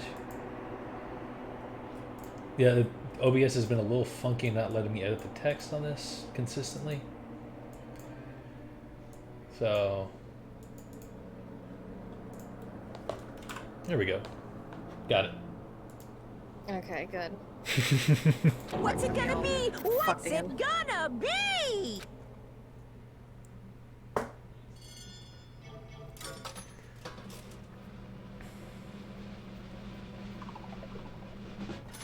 Ah, corncob boy. I knew you well. Thing is, our longest stream now. What? Oh, wow. Yeah. 3 hours, 15 minutes. Holy shit. Also, remember your Monokuma now.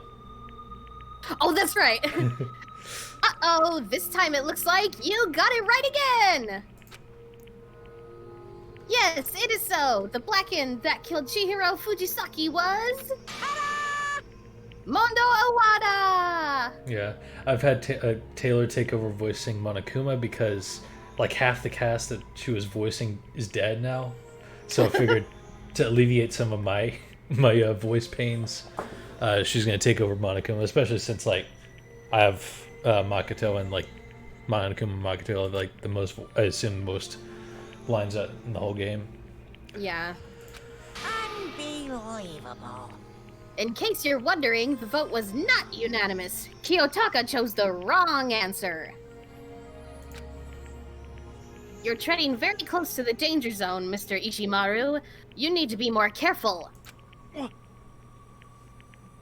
I refuse to believe it. There's no way. No way he'd kill someone. Sorry. Sorry. What is this? Why are you apologizing? Why? Why? Why? Why did you do it? Now then. Well, it looks like Mondo's taken a vow of silence, so allow me to explain on his behalf. Actually... The story of the murder this time is a sad story of two men. Oh, but for anyone who doesn't really want to hear it, you can hit the control key to fast forward the text. Why would we want to do that? No clue. Anyway, there was once a young boy, and his name was Chihiro Fujisaki. He had an extreme inferiority complex regarding his own lack of strength. You're so weak even though you're a boy. He'd heard things like that as long as he could remember, and he couldn't overcome his weakness. On the contrary, he tried to hide and buried himself further and further into that weakness. To take on the fragile form of a petite young girl. He had chosen that as his way out. Now nobody will be able to say anything about even though you're a boy. I'll just continue voicing him, because, yeah. Yeah. But no matter how tightly he wrapped himself up in that shell, the inferiority complex had already taken root deep inside of him and was not so easily weeded out. As it turned out, the shell was completely empty. The complex didn't disappear. Instead, it only grew stronger and stronger. I'm weak. Weak, weak, weak, weak, weak, weak, weak, weak.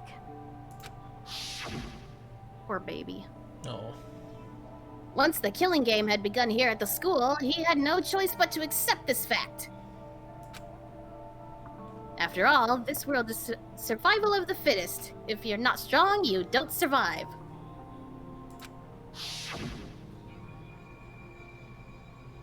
And then the lovely and hateful Monokuma announced the revealing of the embarrassing secrets. Which, of course, included Chihiro's embarrassing secret, which I was more than willing to divulge.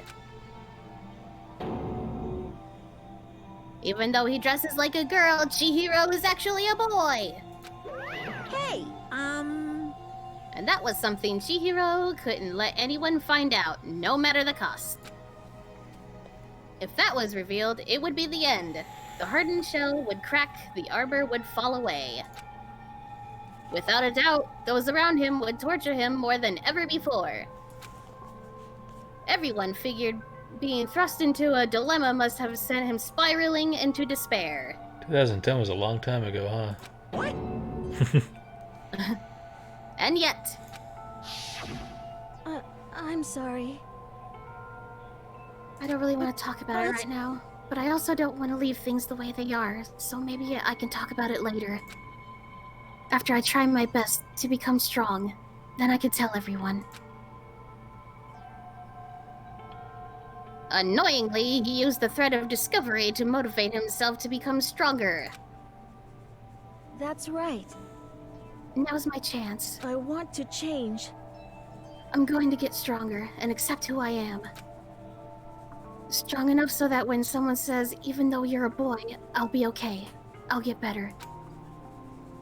With that thought at the front of his mind, he resolved to take immediate action. And so... that day, he made the commitment to begin exercising. He was prepared to retrain his mind and body. But sadly, that would be the first and only chance he would get at it. Hey, When he decided to start exercising, he thought it would be good to ask for someone's help. But he wanted to tell that person his secret first, and then ask him to help him from there. And the person he went to? Yeah, that's right. It was me. Yup, it sure was! The biker gang fella had been painfully clear about how important his manly promises were. So Chihiro probably figured that even if he confided in Mondo, his honor would make him keep the secret. Uh-huh. Plus, Mr. Macho Mondo was the very symbol of a strong man that Chihiro had always aspired to.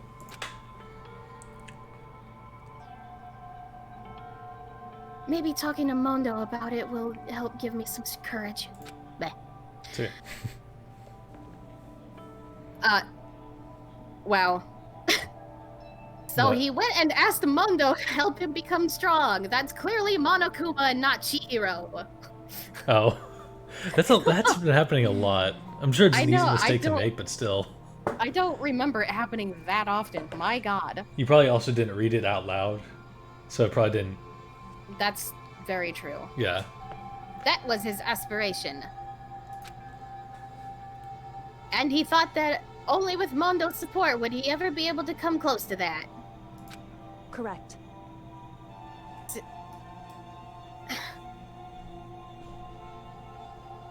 Fuck. 55? Oh! Yeah. Goddamn simp. Shut up! It just happens at random sometimes. I'm not even sure what triggers it. At some points, it just... I couldn't tell you. Okay. Simp. Shut the fuck up! No. Everyone, shut up! Never. Eh, I'm never gonna let you live this down. I know. So then, that must be why Mondo did what he did. Keep the promise he'd made to Chihiro. Was that my Kyoko voice? Oh my god. I'm like too flustered right now. Huh? Did what he did? You mean that's why Mondo carried Chihiro from the boys' locker room into the girls' locker room? Indeed. Yes, that's exactly what I mean. Wasn't that to cover up what he'd done? Certainly. Hold on. Drinking some water? Some Kyoko bath water? As you can see on the bottle there, it says Kyoko bath water, where she's drinking. That could have been part of it, but I don't think it was the main reason. The real purpose was to keep the promise between men he'd made to Chihiro. But how does moving the body keep a secret? Because if everyone knew he'd been killed in the boys' locker room, then everyone would have been arguing about how she got into the boys' locker room, right? Once that started up, at least a few of us would have...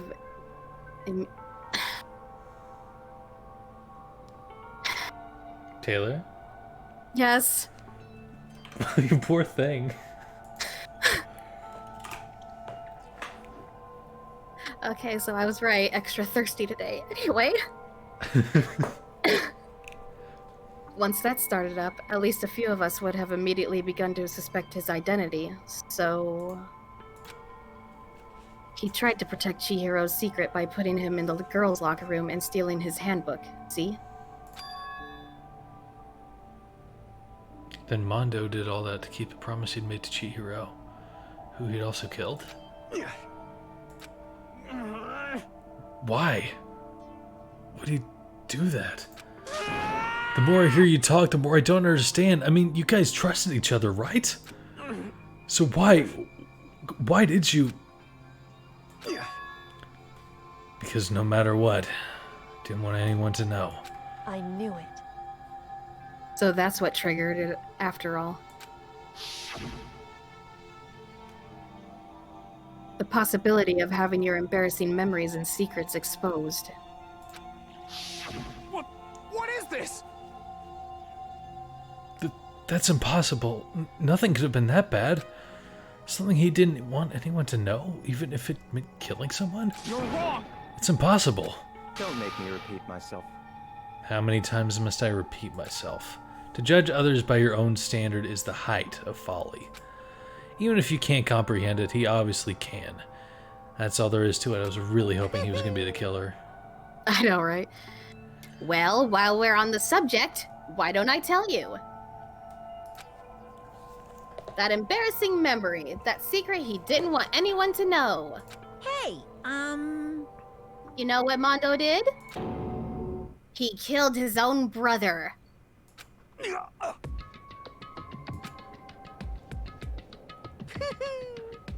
Mondo, the ultimate biker gang leader, makes all the hoodlums and riffraff across the country tremble.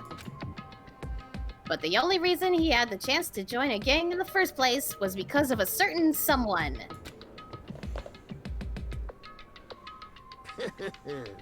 Mondo's older brother's name was Daya Owada. Had the same kind of hair, awesome. Mondo had nothing but respect for him. It was because of Daya that Mondo ever got on a motorcycle.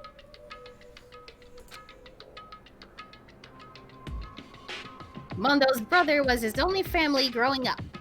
He was the only one Mondo could trust or respect. He wanted to measure up to his big brother, so he imitated him in everything he did. Okay. There's something I want to point out real quick. Do you notice that I think when they got the drew the art for the room? Uh-huh. I think there must have been like this is just gauging by my own art expertise. There must have been like a smidgen of line art that they left at the bottom left. Yes, I see. And you see it just moving back and forth. Yes. And they actually left it in there. I mean, Yeah. I can easily see that happening because it's such a small thing. You're probably not going to notice because it probably was like on the black background or something. And Yeah. anyways, Yeah. Mondo was the epitome of the starry-eyed kid brother. Meanwhile, the charismatic older brother had put together a local motorcycle gang. And before anyone knew it, it had grown into the biggest biker gang in the country. Need more water. Hold on. Sorry. it's all good. You're extra thirsty today. Very. Daya, the older brother, number 1 in the gang, and his number 2, his younger brother Mondo. In the beginning, everything was peaches and gravy. But when Mondo started to think about how he would have... Jesus Christ. But when Mondo started to think about how he would have to take over the gang from his brother someday, his brother's greatness, his reputation, began to gnaw on Mondo's very soul.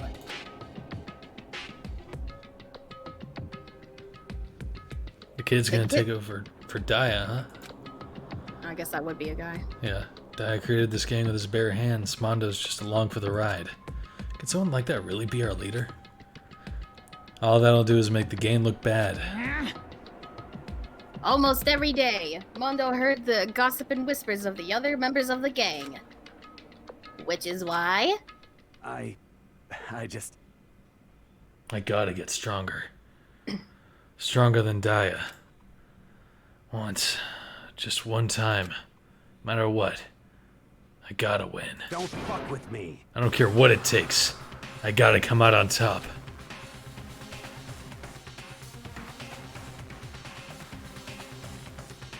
Oh. It's all good. And, and on the night of his amazing brother's retirement ceremony, Mondo challenged him to a street race. But during the race, tragedy struck. The kid brother pushed ahead with reckless abandon, eager for victory, and dashed into oncoming traffic. But suddenly...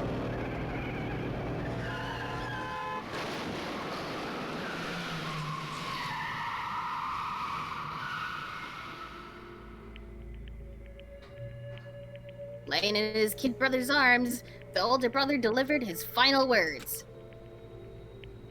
My bad, kid. I fucked up. Sorry.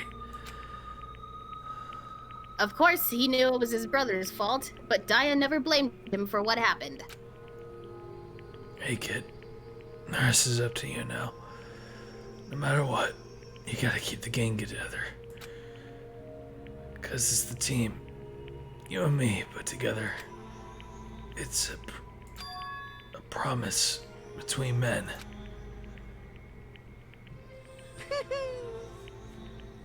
He decided to hide the truth of what happened from everyone else in the gang. In order to keep the gang together and keep the promise to his brother. He could never admit to anyone that it was his own weakness that had caused the accident. And as a result... Oh god. The team was made even stronger under the banner of the kid who'd bested his big brother. Daya was gonna lose to his kid brother, so he got stupid and got himself killed. That became the explanation for what happened. Mondo's lie became the truth. He wanted to lead the team so bad, he was willing to tell all kinds of lies about his brother. I just... I'm strong. Strong. And yet...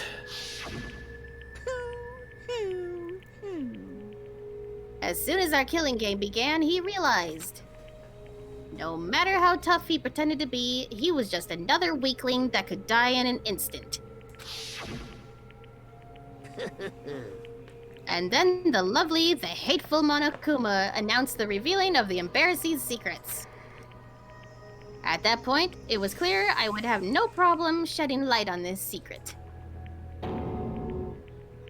Mondo killed his own older brother.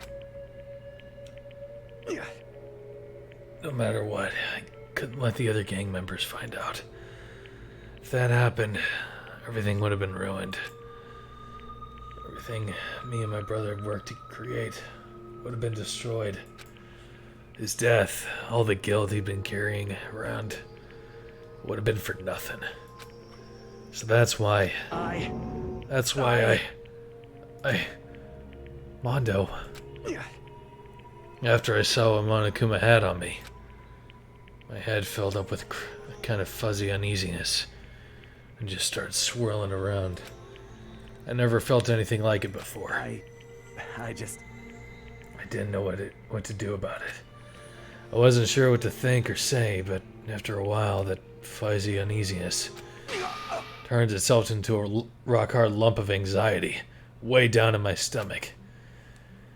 And it was right around then that Chihiro asked me to start working out with him. Right there, he told me a secret. Seriously? Jesus. I'm sorry. I'm sorry I lied to you. But why? Why now? Why are you telling me this all of a sudden? Huh? Because, I mean, you've kept that secret all this time, right? If anyone found out, you would... But... You're right, but... I want to change. I wrapped myself in lies. I'm weak. I want to destroy that version of me forever. His words were like a knife in my gut. Felt like he was exposing the lie I'd been living myself. I have to change. I don't want to be weak anymore. You're so strong. It can't hurt you, right? Whatever secret Monokuma might tell us. You piece of... So what? You're saying I should just say it? What?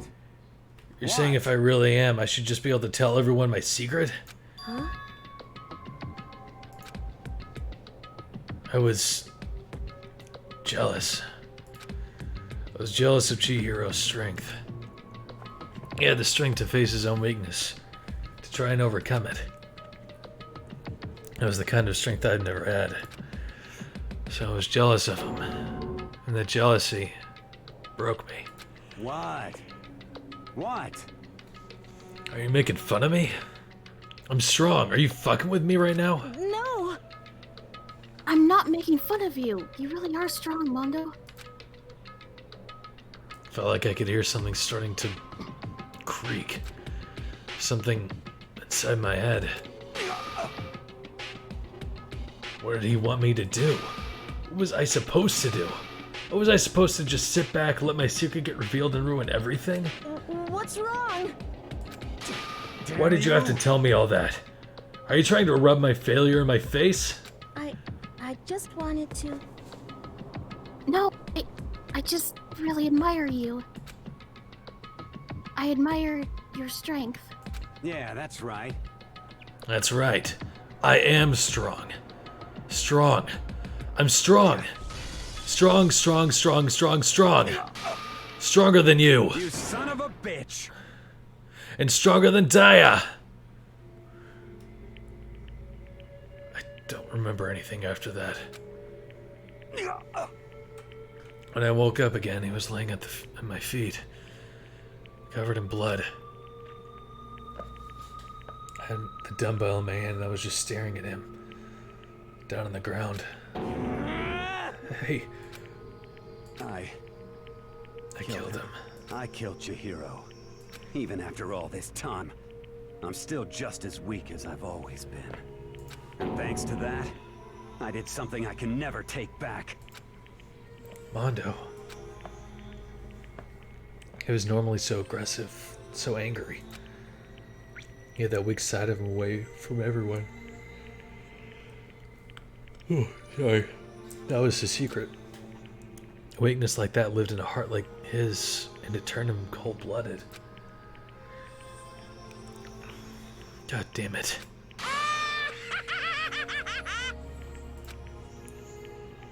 Look at him! You see? You're all just like him. For a secret from the past, for a memory. For that, he killed another living human in cold blood. He couldn't cut free of his regrets from the outside world. He doesn't know what true strength is. Do you see hope anywhere in there? 'Cause I sure don't.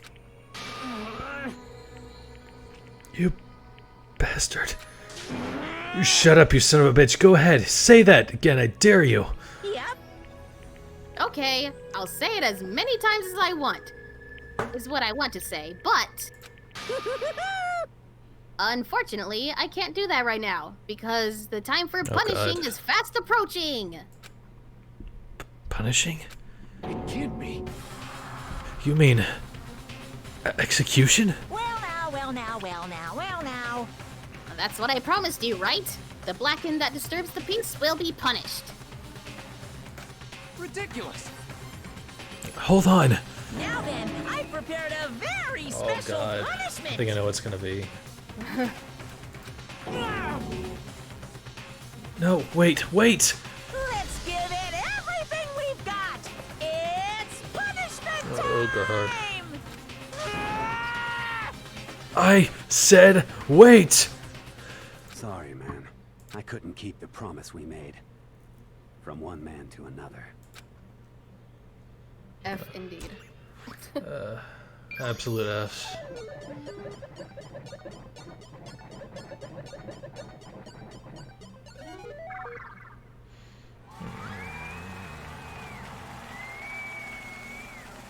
I don't like this.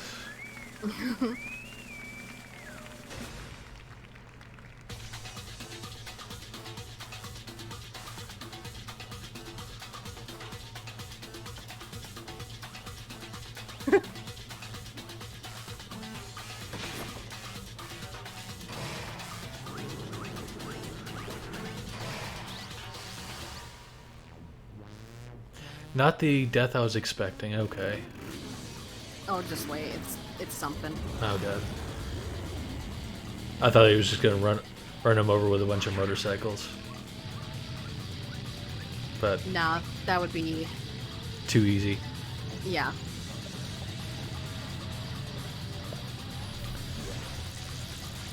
What the? Electrocuting him?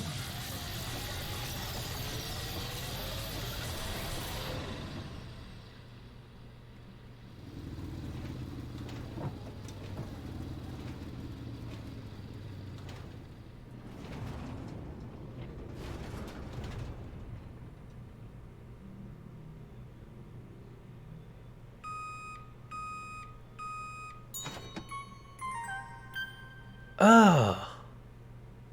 Isn't that fucked up? Oh.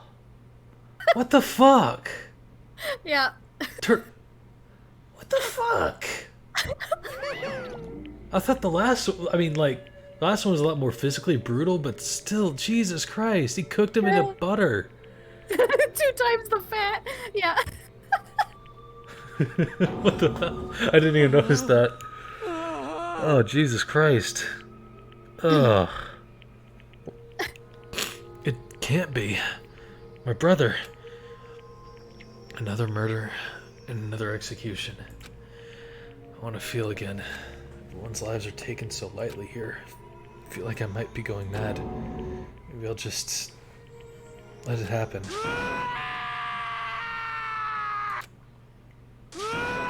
Poor Shimao. Taka's sad screams evade our skulls. We were forced to realize once again. But of course, he had to. What a disappointment. This is the end of the game. Shut the fuck up, dude. Shut the fuck Please up. be the next victim. Please. Or the next, just as long as you die. That's all I want. Piece of shit. Jesus Christ, I hate him. Yeah. Byakuya? What is this? You're completely insane. You know that? A game? One of our friends is dead. Do you realize that? Naturally. Of course I do. Because this is a game. This game is life or death. Hey. I don't have anything to say to you. I don't have a response except that... However... I just don't understand why. Why did you go out of your way to disguise Mondo's crime? What? Why? Isn't it obvious? Because it made things more interesting. His voice was calm, emotionless, like the voice of death. It chilled me to the bone. Last night when the murder took place, I was in the library as usual. Honestly. Yes, we can all agree that Byakuya sucks ass. Oh yeah, I didn't like him from the get-go. I could tell by his design he was gonna be a snot-nosed douchebag, but... Skipped my Celeste line. How dare you? So you ignored the nighttime rule too. That rule never mattered to me. I don't recall agreeing to it. There is nothing to be done. Well, I don't particularly care. Please, continue. The night grew late, so I decided to return to my room, which is when I stumbled upon him. I spotted Mondo coming out of the girls' locker room. After he'd gone, I looked inside and saw the corpse. What? You mean you actually witnessed the murder? He was such a fool. He didn't have the slightest idea that I'd seen him. Well... So, you're saying you knew who the culprit was from the very beginning? That's right. Indeed. But if that had been the end of it, how boring would that have been? I mean, what a waste of time to have the answer revealed right at the beginning. Which is why I decided to lend a little helping hand. I thought it would liven things up. You did all that to liven things up? I see. So after hearing about Genocide Jack from Toko, you decided to use that to create the fake murder scene. But damn, man, if we hadn't figured out who'd really done it, you would have been dead too, right? Well, obviously, I would have revealed the truth before I reached that point. Of course. Byakuya turned and looked at me in the eye. I could feel his sharp eyes piercing into me. Thanks to a certain remarkable someone, it never did. And I was able to perform an interesting experiment. Interesting. Once I do decide to become blackened, I know who I'll have to watch out for. Correct. So that was your reason. Are you satisfied? Indeed. Yes, we're done listening to your story. Moving on. Hey. There's something I'd like to ask Monokuma. What's this? Oh, I'm up next. You... You like to perform these elaborate executions each time, correct? My question is, why? Upupupupu. Do you like them? But you know, this punishment, this despair, it's not just for you. All this punishment, all this despair is my gift to mankind itself. What? You're over-exaggerating. I am not over-exaggerating. These punishments are meant to transform all hope to despair. Damn. What do you mean? Huh? Mean? Mean? Mean? What the heck? Mean. Damn it! Good grief! I don't understand why you have to pick apart every little stupid thing. Whatever, it doesn't matter. In the end, I'm going to stand alone as the victor, and then everything will be revealed to me.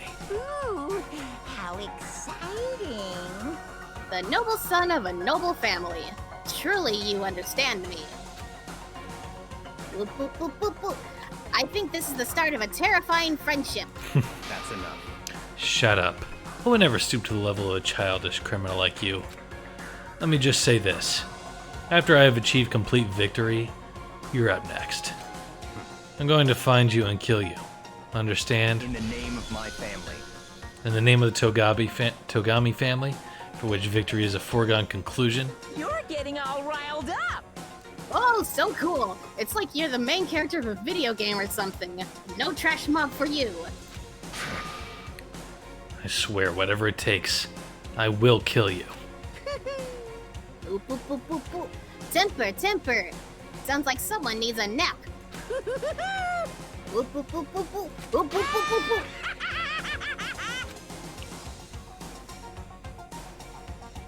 Monokuma's laughter peeled across the courtroom and the curtain closed on the case of Chihiro and Mondo.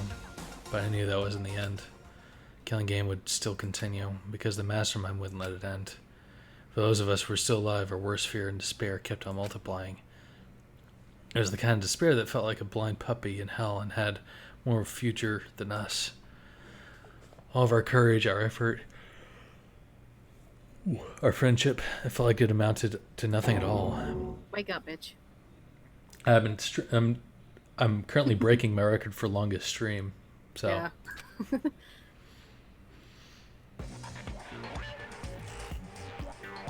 Well, anyway, like I was saying, this is a pretty good spot. Yeah, a really good spot.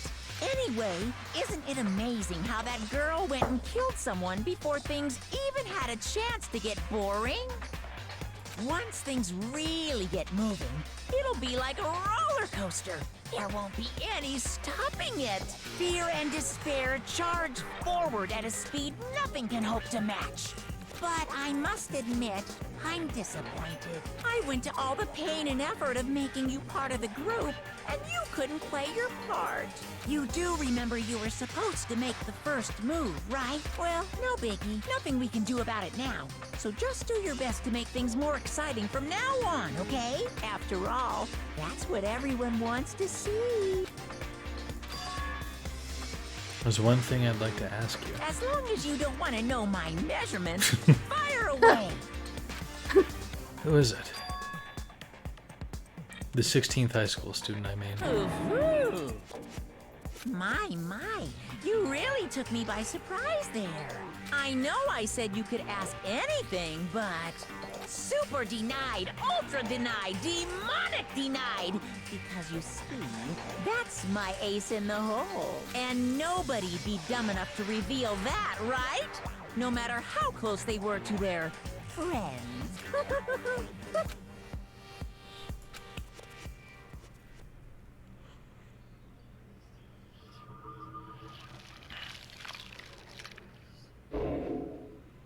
Whew.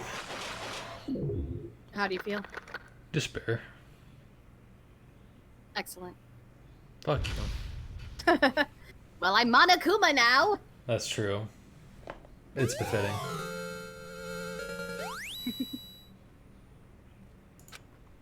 Well, I think I know who'd like that.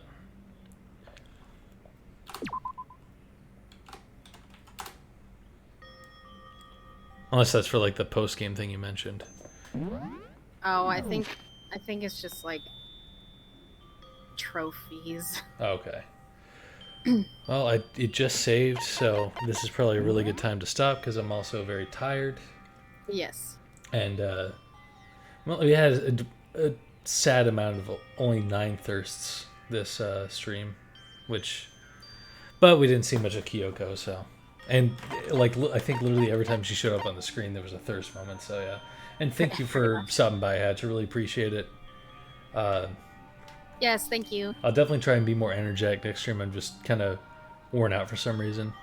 Yeah, it doesn't help that we unfortunately had to start a little later than usual. Yeah. Well, I mean, I usually don't go to bed till midnight anyways, but yeah. Well, I'm glad you have fun, Hatch. And if I'm got the energy for it, I might stream tomorrow evening or Thursday.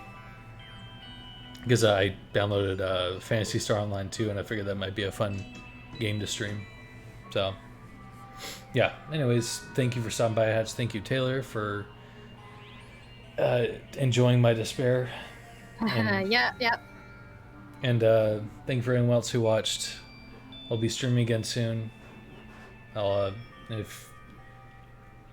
if you aren't already, follow my Twitter so you can get updates on that kind of stuff, and be sure to follow me here too, so you can get a notification whenever I stream next. So, thank you guys, and I hope you all have a good night.